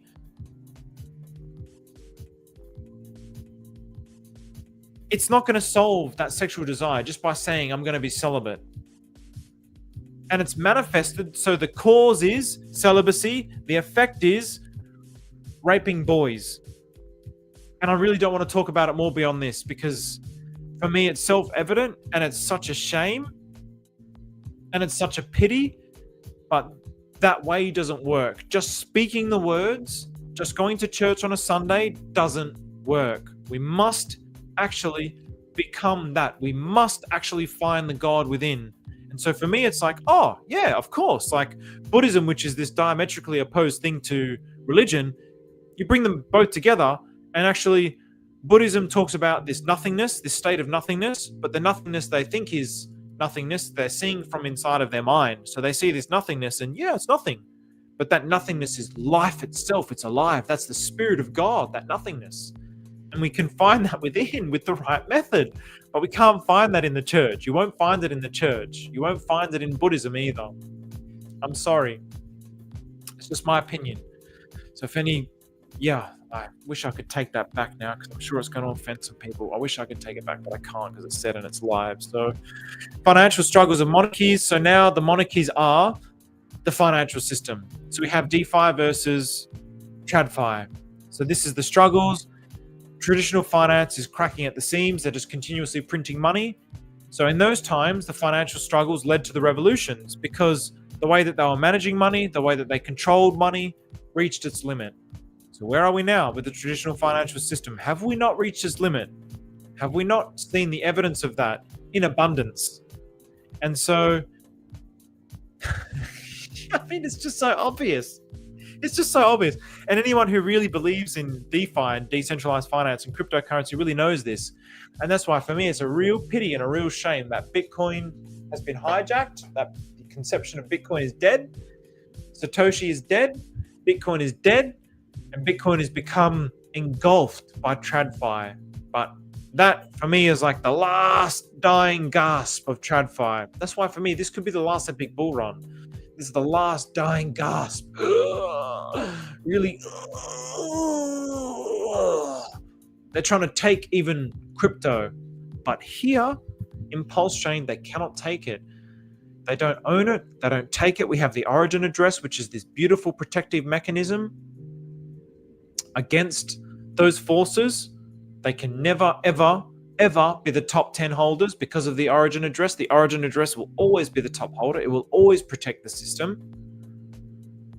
which in itself also presents some interesting philosophical ideas. I personally believe that the origin address should be burned liquidity or burned supply or supply that can no longer be touched. Once the system itself stabilizes, the best thing would be for the origin address to be burnt so that nobody can access the origin address. But I believe it will come about through some kind of I'm not going to say that right now, actually. So, yeah, are we not in that period now? So, the roles of revolutionary leaders. Richard Hart, is he not a revolutionary leader? So, obviously, with the American Revolution, you had George Washington, Thomas Jefferson, Benjamin Franklin. These people that are heroes, their vision and their rhetoric inspired collective action. How many people do you hear talking about Pulsechain being like true DeFi, being the best community on the planet? It's inspiring collective action. Inspiration is coming out of an energy of truth. We're inspired by it because there's true principles there. It cannot be taken away. So documents like the Declaration of Independence directly reflected the Age of Enlightenment principles. So the Declaration of Independence. And so now Richard Hart is fighting for freedom of speech and freedom of movement. Something that, again, the parallels between the old world and the new world. I'm looking at Galileo. My mind always goes towards flat Earth versus round Earth. But, I'm looking towards Galileo, who was basically at the pinnacle of this new world and saying, the Earth is round and it rotates around the sun. And he was ostracized and cast out by the powers that were at that time. Are we not seeing the same thing with Richard Hart? Inspiration from earlier movements. So, this is obvious. You have,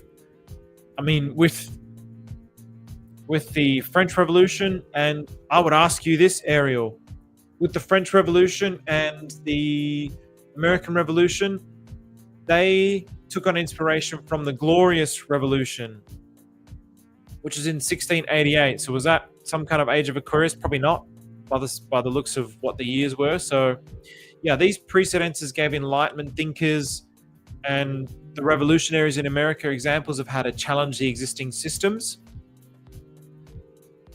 Richard Hart, the sacrifice was for freedom of speech and freedom of movement.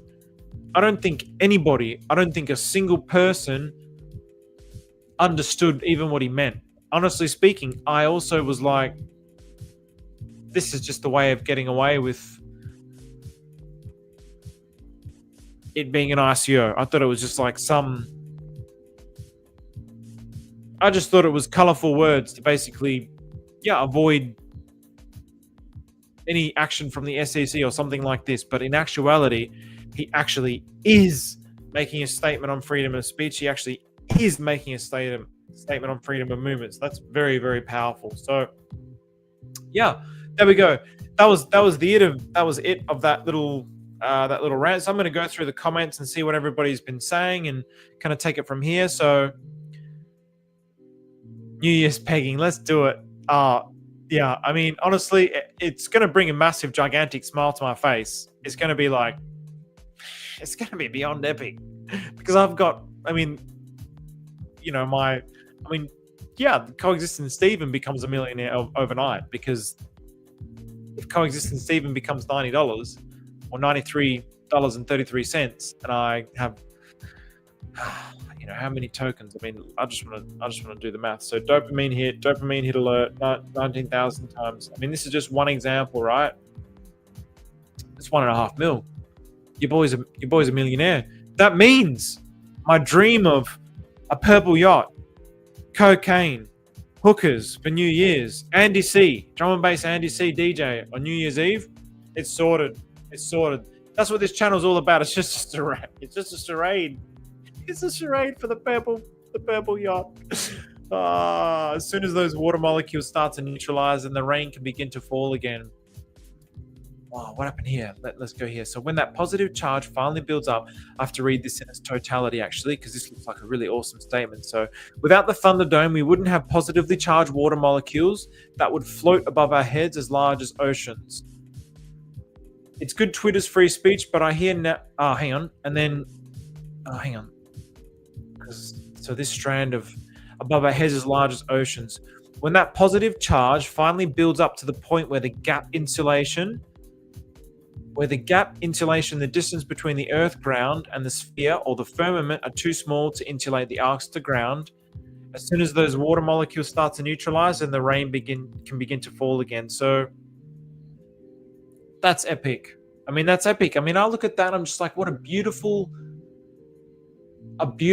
like, that to me just makes like intuitive sense, right? That's why, again, I have no issues with the Earth being a sphere. I explored it deeply, but there was too much cognitive dissonance in my mind based on all the knowledge of physics that I understood and quantum mechanics that I understood.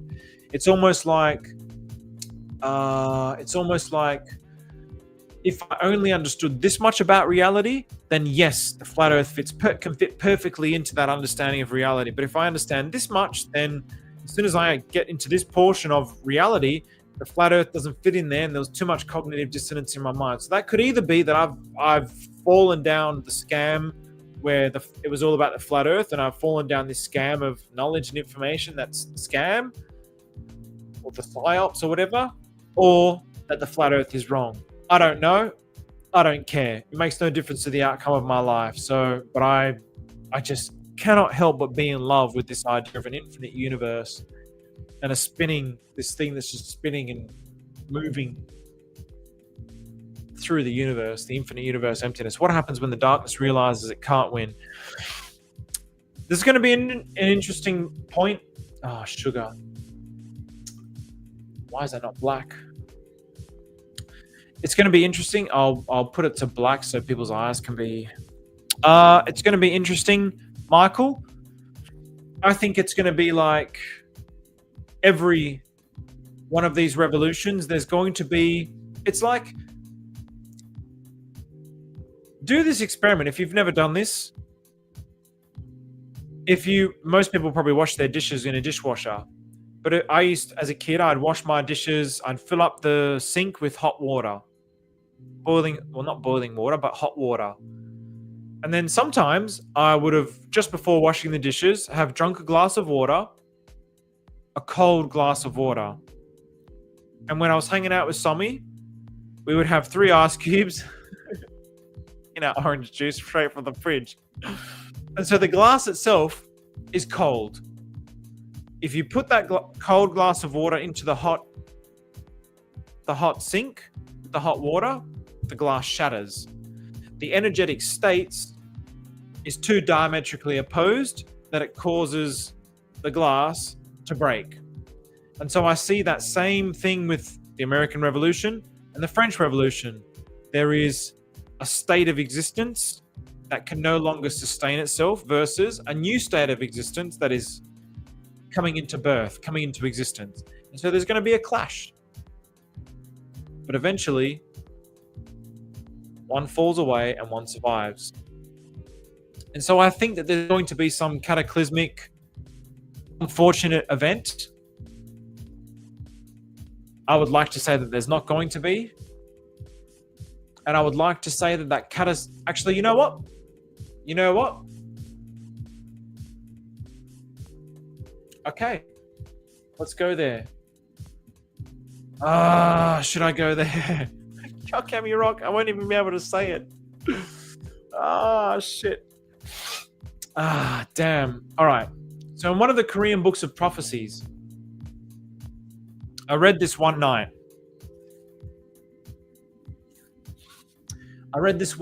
Where I was in a state of pure bliss, pure surrender, in only what I could describe as heaven, paradise, and nirvana, after lots and lots and lots and lots and lots of meditation. I'm not talking about like a 7-day silence retreat. I've never done one of those, so I don't know how hard they are. I'm talking like weeks in a row of just following a method relentlessly, without rest, without break, to the point where the thing that's doing the method is not myself, but it's God itself. It's the universe itself that's actually doing the method. So when I followed this method, and I was reading a particular book, and I would just get these urges, these impulses to go and do things, and I would just follow that impulse of my body, and it would just lead to certain things. I would ask a question and I'd follow the impulse of my body, and it would lead to the answer. And so in any case, I was reading this book, but I had this overwhelming urge to want to study the Kyokami Rock, which is a Korean book of prophecy. So in Korea, they have many books of prophecy that originate from Korea. Very interesting. There's a certain particular spirit, energy that exists in Korea. And so I wondered that night about this Kyokami Rock. But I thought, no, I'm not going to, what is that? It means nothing, right? Who cares? It's this old book of prophecy. Who cares? Like, I'm feeling it now. I'm just going to follow it now. Like, I don't want to go down that road. I'm following my thoughts. I was doing the best that I could to not follow my thoughts. So I went for a walk. I kept meditating while I'm walking, meditating, which means just eliminating the thoughts in my mind, eliminating this entire self. And then when I got back, the book that I read, every time that I got back to the center from going for a walk, somebody was reading the book. Somebody who had never been there was there reading the book. And I was like, okay, the universe is telling me to investigate the Kyokami Rock. So I started looking, and it talked about the end of the world.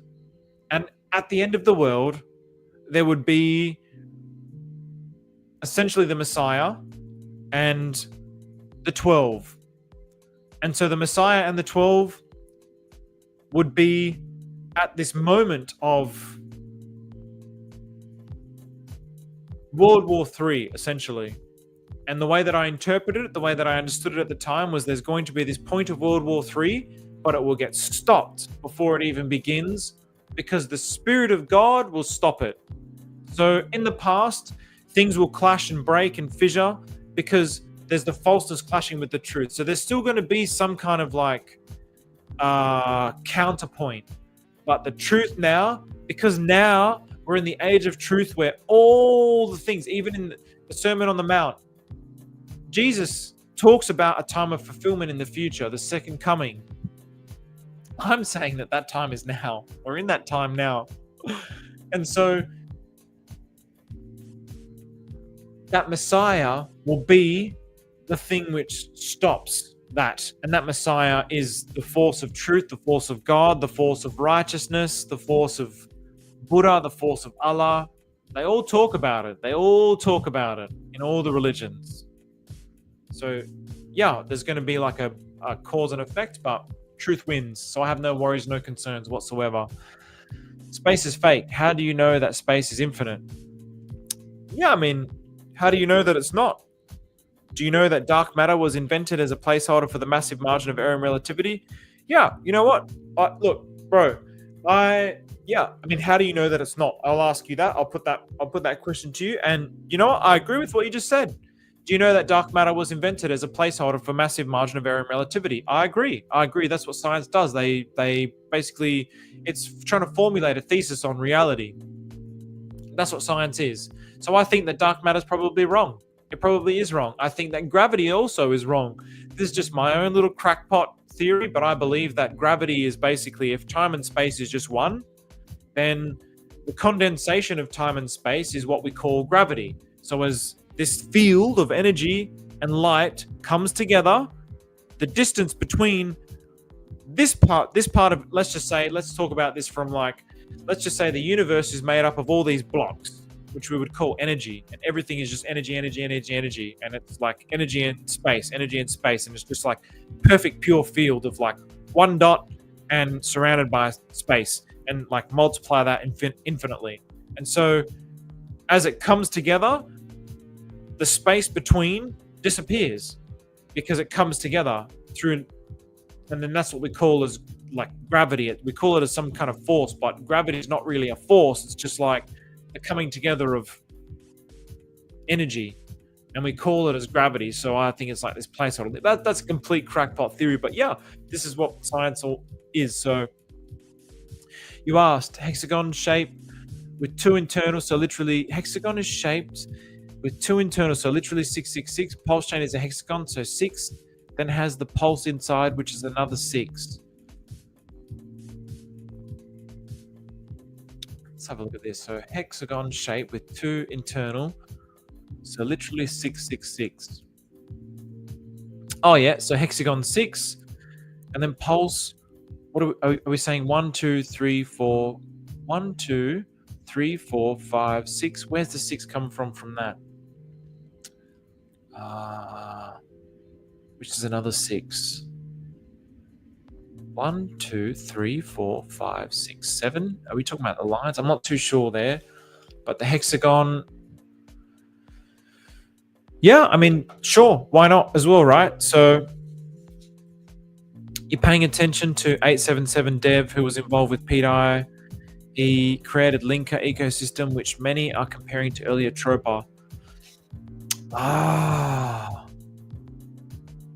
do not know about. I think maybe I've heard about this Linker. Maybe I've heard about it. If you want to post a contract address, I'm happy to look at it as we get towards. It's midnight. Holy shit! As we get towards the end of this episode, are we talking about this? This is what you said, Linker ecosystem. Wow. Big fan of the logo. Big fan. Big fan.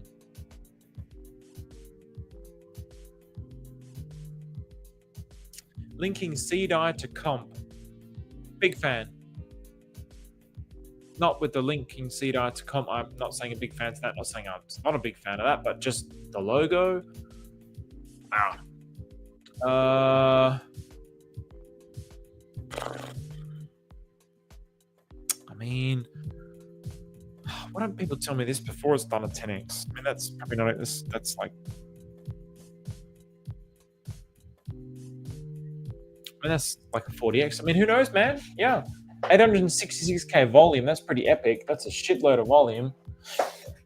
Yeah, great logo too. I'm not paying attention to it. I know nothing about it. Sorry, man. If you got some more information to spill on it, I'd love to share more of it and go into it. So they will have to believe at one DAI. Exactly, bro. They're going to have to believe. So I thought pDAI just moved until I checked. It did, man. It did. Yeah, you're watching. This is not a numerology channel. No, this is not a numerology channel. So he's probably gone by now, but Schnapple grapple. Yeah, it's not a numerology channel. A heliocentric is a scam. Yeah, maybe. I've been playing Hemisphere, playing with micro liquidity. Nice, man. That's the best way to learn. So when $1 tomorrow. Nothing is fatter than the earth. I love it.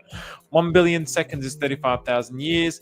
I usually miss your live streams, but I always catch up. Listen to many hours of your videos diving deep into Pulsechain and Atropa. Thanks, Super Chelsea. I appreciate that, man. So it's nice to have you here on a live stream for once. So 1 light year is 6 trillion miles. You got to believe that BS. I mean, why not? Just because we can't comprehend it, it doesn't mean that it's BS, right? You will come to find we're all one mind. Maynard James Keenan? My man, Ronaldo, my man. Tool is the GOAT. Tool is the best band, bro. Tool's my #1 band. So, and you will come to find that we are all one man. Yeah, what a song, man. That album led to a state of enlightenment for me personally, Lateralis. What an album, man. That's just like, just song after song. photons are dipoles and everything ultimately in existence is made of light. Oh, it's good with music. Thanks, Jeanette. We live in a snow globe, a literal planetarium. It's a terrarium. We are absolutely the center of our creator's attention. I agree with this. I agree. We are each individually the most precious thing to our mother and father. In all ancient scriptures, the earth is flat. This is not true. In ancient scriptures, they talk about the firmament. And what I also argue on this channel is that the scriptures is an advancement of truth, and the truth is filtered through the consciousness of that time. So if their understanding of reality is that the earth is flat, then the consciousness that is filtering through the truth is going to filter through the words thinking that the earth is flat. But I also don't think that them talking about a firmament means that the earth is flat. For me, it's an analogy for the mind and the no mind, but people have taken it literally because that's how we look at reality now with our rational minds. But that's just my opinion. I don't really know.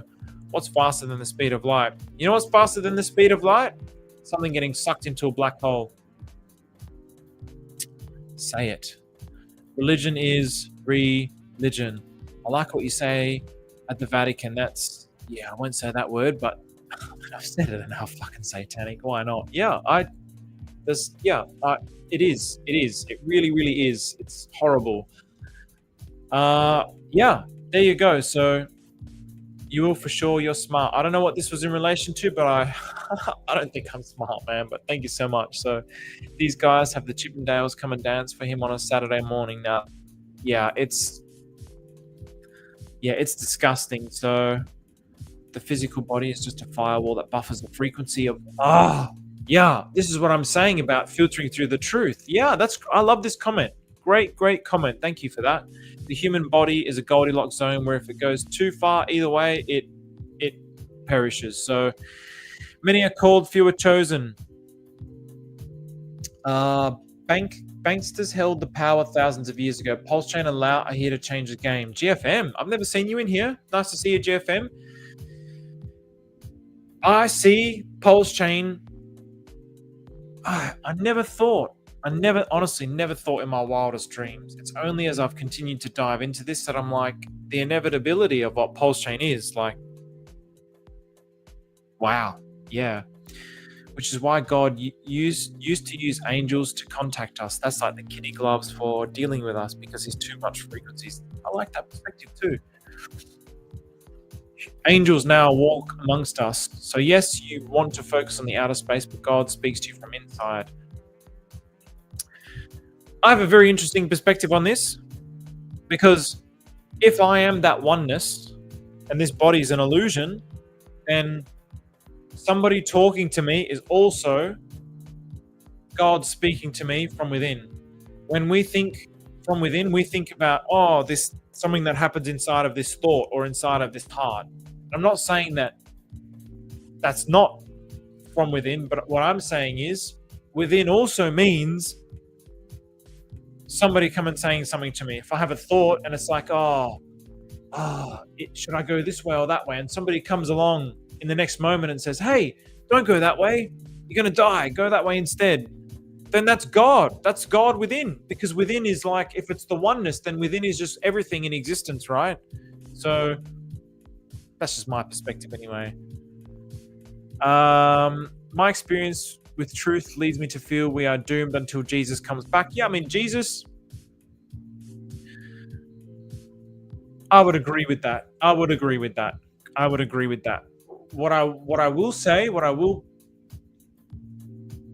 I will pose is, in the Bible it said not to worship idols. Idols are material things.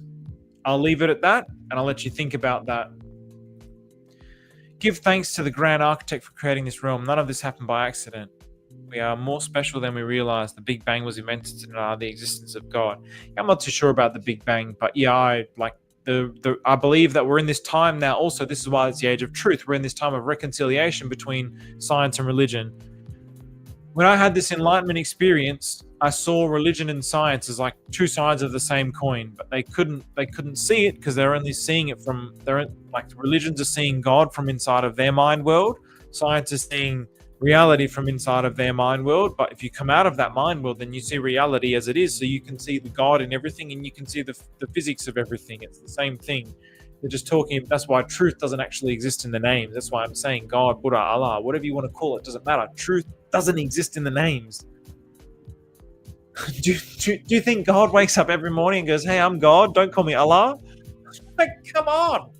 It's only humans who have these conceptions, because religions runs the rest of the show down here. Yeah, they think that they do, but I don't think they do anymore. I see what you mean, but just now this is going back to when I was maybe doing some rants. Allow evil to have a platform to express on social media. If there's a total freedom, that means we'll allow anything. Yep. And again, humans will have the discernment, and so naturally the trash, through the power of algorithms, people are not going to engage in that, because what's the point? When you have discernment, when you have truth in your mind, and you know engaging in the darkness is just, it's not serving you, the algorithm gives you more of what you have in your mind, essentially. That's what the algorithm is doing. So if you have like negativity and blood and war, and we all have that in us, right? So we actually are addicted to those things, and porn. The algorithm's giving us what we want.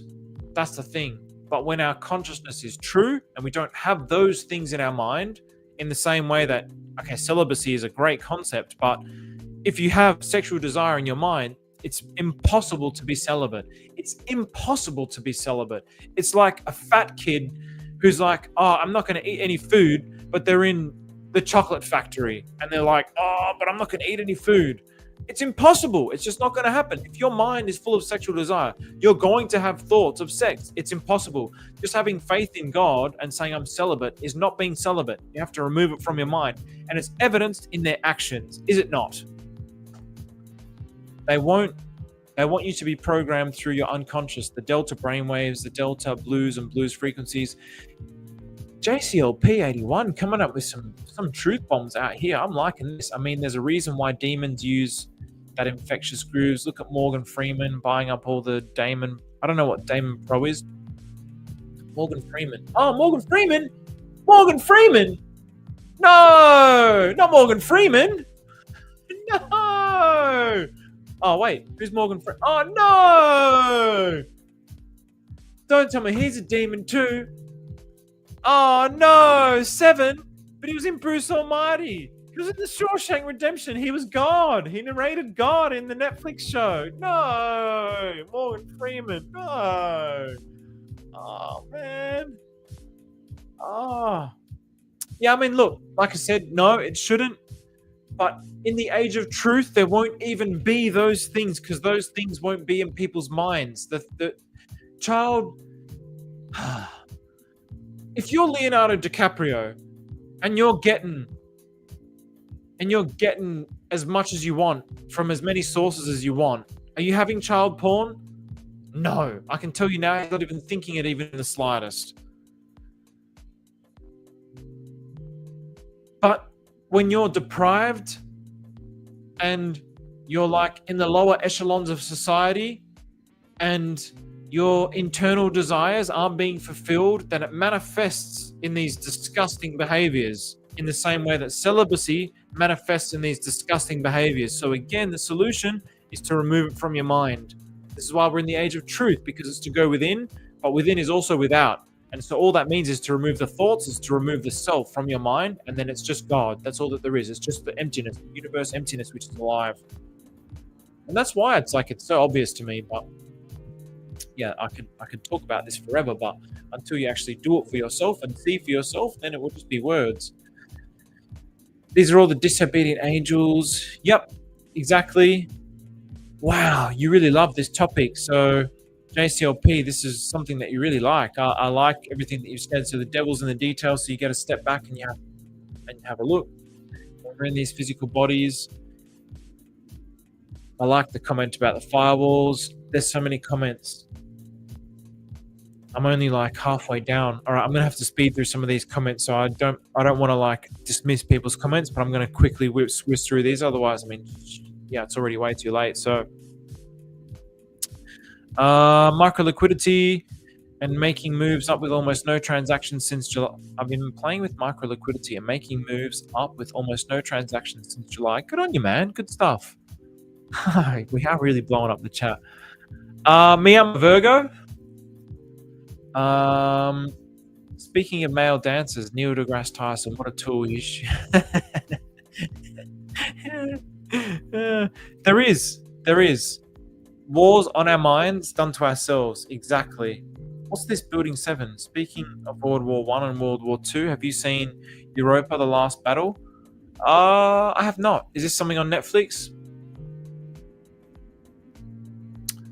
Oh. Are you talking about this? Oh, you're talking about N11? 911? I have seen that, man.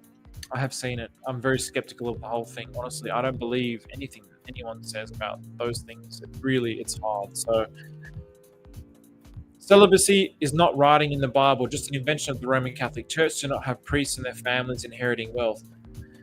There you go. There you go. And this is the thing where what they were trying to teach over time, this is why I loved Freedom 77's comment, because he was going back to the root of what like the gospel is about. It's about the teachings of Jesus and finding God. And he was basically almost like denouncing religion.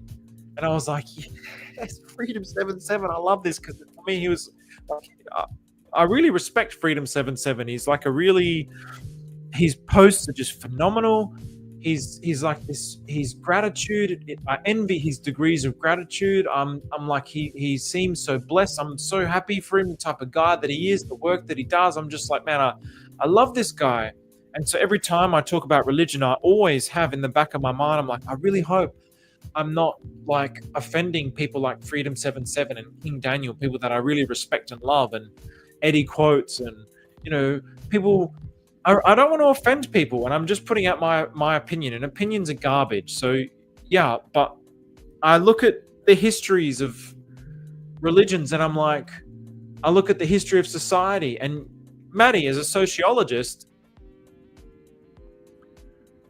it's like you would also be able to see the signs in society where, like, I had some people telling me about, I think it was Hotonomics, talking about, and I've heard this before as well, with like Christianity and how they basically took the pagan rituals of December the 25th and implanted Jesus there. And I'm like, that makes total sense from like a power dynamics thing. You're basically trying to like get these two opposing ideas and bring them together and like, let's make everybody happy. And let's just say, oh yeah, like the pagan thing, the thing that happened on the 25th, it was actually Jesus, and yay, let's all be happy and let's all just like listen to me. So that's not to say that Jesus didn't exist. It's to say that they basically blended these ideas to preserve their power structure and the order of that particular time. So yeah, this idea here is to preserve a particular power structure and a particular order that was related to greed. And so obviously it had its consequences, which we're seeing in society now. There's a better Bitcoin. Damn right there is. Hex, baby. You brainwashed, Stephen. Yeah, maybe I am. There is nothing that exists without being alive. Good morning, Alex. Have a blessed day to you too, man. Yes, everybody hit that like button. Eternal Fractals, DJ Bomber, fists up to you too, bro. Hex Watt, what's going on, bro? World War II was an alien spiritual war. I've never heard that before. Has 3 hexes, each point is 6. Hex logo. Each point is, look at hex coin symbol, has 3 hexes, each point is 6. 1, 2, 3, 4, 5, 6. I mean, this I can see it with. Pulsechain I cannot, because obviously hex multiplied by 3 is 6, 6, 6. I couldn't see it with Pulsechain unless I was looking at something wrong, but yeah, Michael, so it's connected to CDAI, and then so PLS has a hexagon, and then the pulse inside has 6 dots at each point.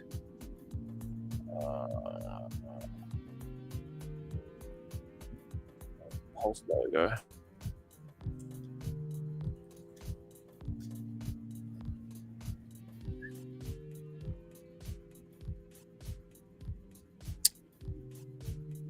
Has 6 dots at each point. 1, 2, 3, 4. Ah, okay. Where the direction pivots and changes. Gotcha. So 1, 2, 3, 4, 5, 6. Okay, that's cool. That's cool. I like that. 3, 6, 9. Empty words, full power. Everything's empty words, bro. What is the shape of the world in a video game? What if the Earth doesn't have a shape? Yeah. Wouldn't that be so much better? Wouldn't that be so much better? We wouldn't have to fight over what shape the Earth is.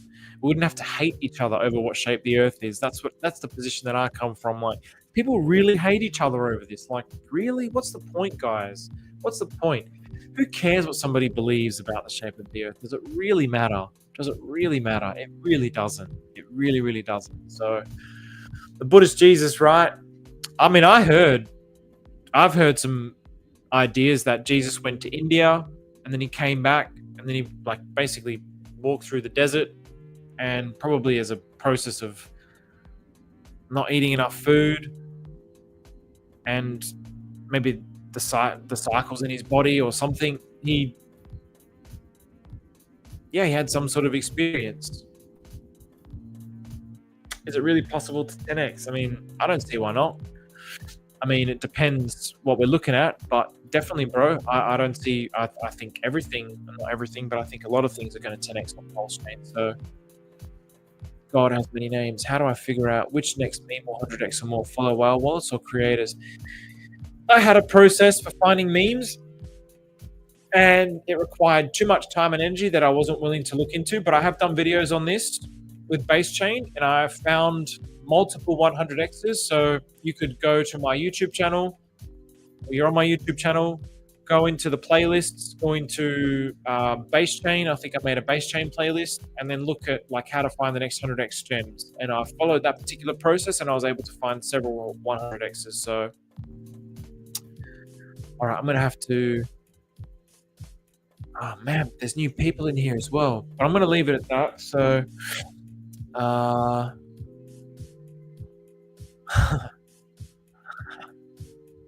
It's not. There you go. So, freedom with standards definitely needs more exploring thought. It's all good though. Yeah.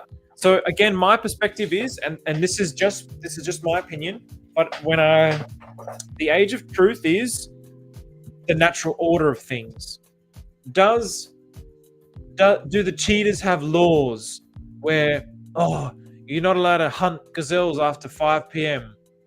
Do gazelles have laws where, you can't eat grass after 6 o'clock in the morning? It's a sin. You'll go to hell. No, they don't. It's only humans, because we have a flawed mind which requires rules to uphold structure and order. But if our mind is one with that mind, one with God, so animals just exist as one. They don't. Okay, we look at this thing and we go, there's a cheetah eating a gazelle, and that poor little baby gazelle. Nobody thinks of the cheetah like, well, the cheetah needs to eat food as well, right? Nobody thinks of that, because we're really only thinking about it from my perspective. If I was to die, if my child was to die, like, that's how we're thinking about it from. We're thinking about it from a self-centered perspective. So humans, because we have a self-centered perspective, we don't have a mind that's one with nature. A cheetah we call it a cheetah, but it's actually just the universe. It's not separate from the universe. Neither is the gazelle, neither is the grass, neither is the earth, neither is the star. Nothing is separate from the universe. It's all just the universe. In the same way that I pluck out a hair from this body, it's just this body. But this body is also just the universe. So from that perspective, when our minds are one with that, we're not going to need rules and orders and laws. There's not going to be crimes, because everything's just going to move and flow according to nature's flow, which is the language of God. So everything will just exist in harmony. So there won't need to be like policing forces and SECs and Interpols going after good people. It's not going to need to be any of these things. They're going to become irrelevant. And if there's people that listen to this channel that have those jobs, it doesn't mean that your life becomes irrelevant. You're like, everything's going to be fine. It's going to be perfect. It's going to be like a utopia. That's the way that I see it. That's the way that I believe. But yeah, who really knows? Who really knows? So that's why I think those things will just naturally fade out of society in the same way that just old things fade out in society, things that just become irrelevant. So it's just my opinion. So let DAI be gazelle. I love gazelles. So anyway, yep, I'm going to leave it on this because that's what we started with. This is why I'm thinking it was a bit of a scam thing, but the fact that we listened to at the start, whereas it was 36.9x on the liquidity. So we saw that the liquidity of pDAI prior to this moment, and at this moment it did a 36.9x to the liquidity. The fact that Gecko Terminal now is basically like overloaded, wigged out, overheated, whatever you want to call it. Very fascinating, very interesting. It's no longer reading those charts. It's still, let's see if it's updated yet. Or, I mean, it doesn't look like it. No transactions found. So it's still like short-circuited it. Very interesting. So we'll leave it at that. There's been some interesting coincidences. I still don't believe that we can peg by tomorrow. I still don't believe that we can peg by February. But if we do, I'm certainly not going to complain, put it that way. So thank you very much, everybody. I will leave it at that. Everybody have a good night and a good day. Take care. Thanks, everybody, for engaging in the chat. Makes it so much fun.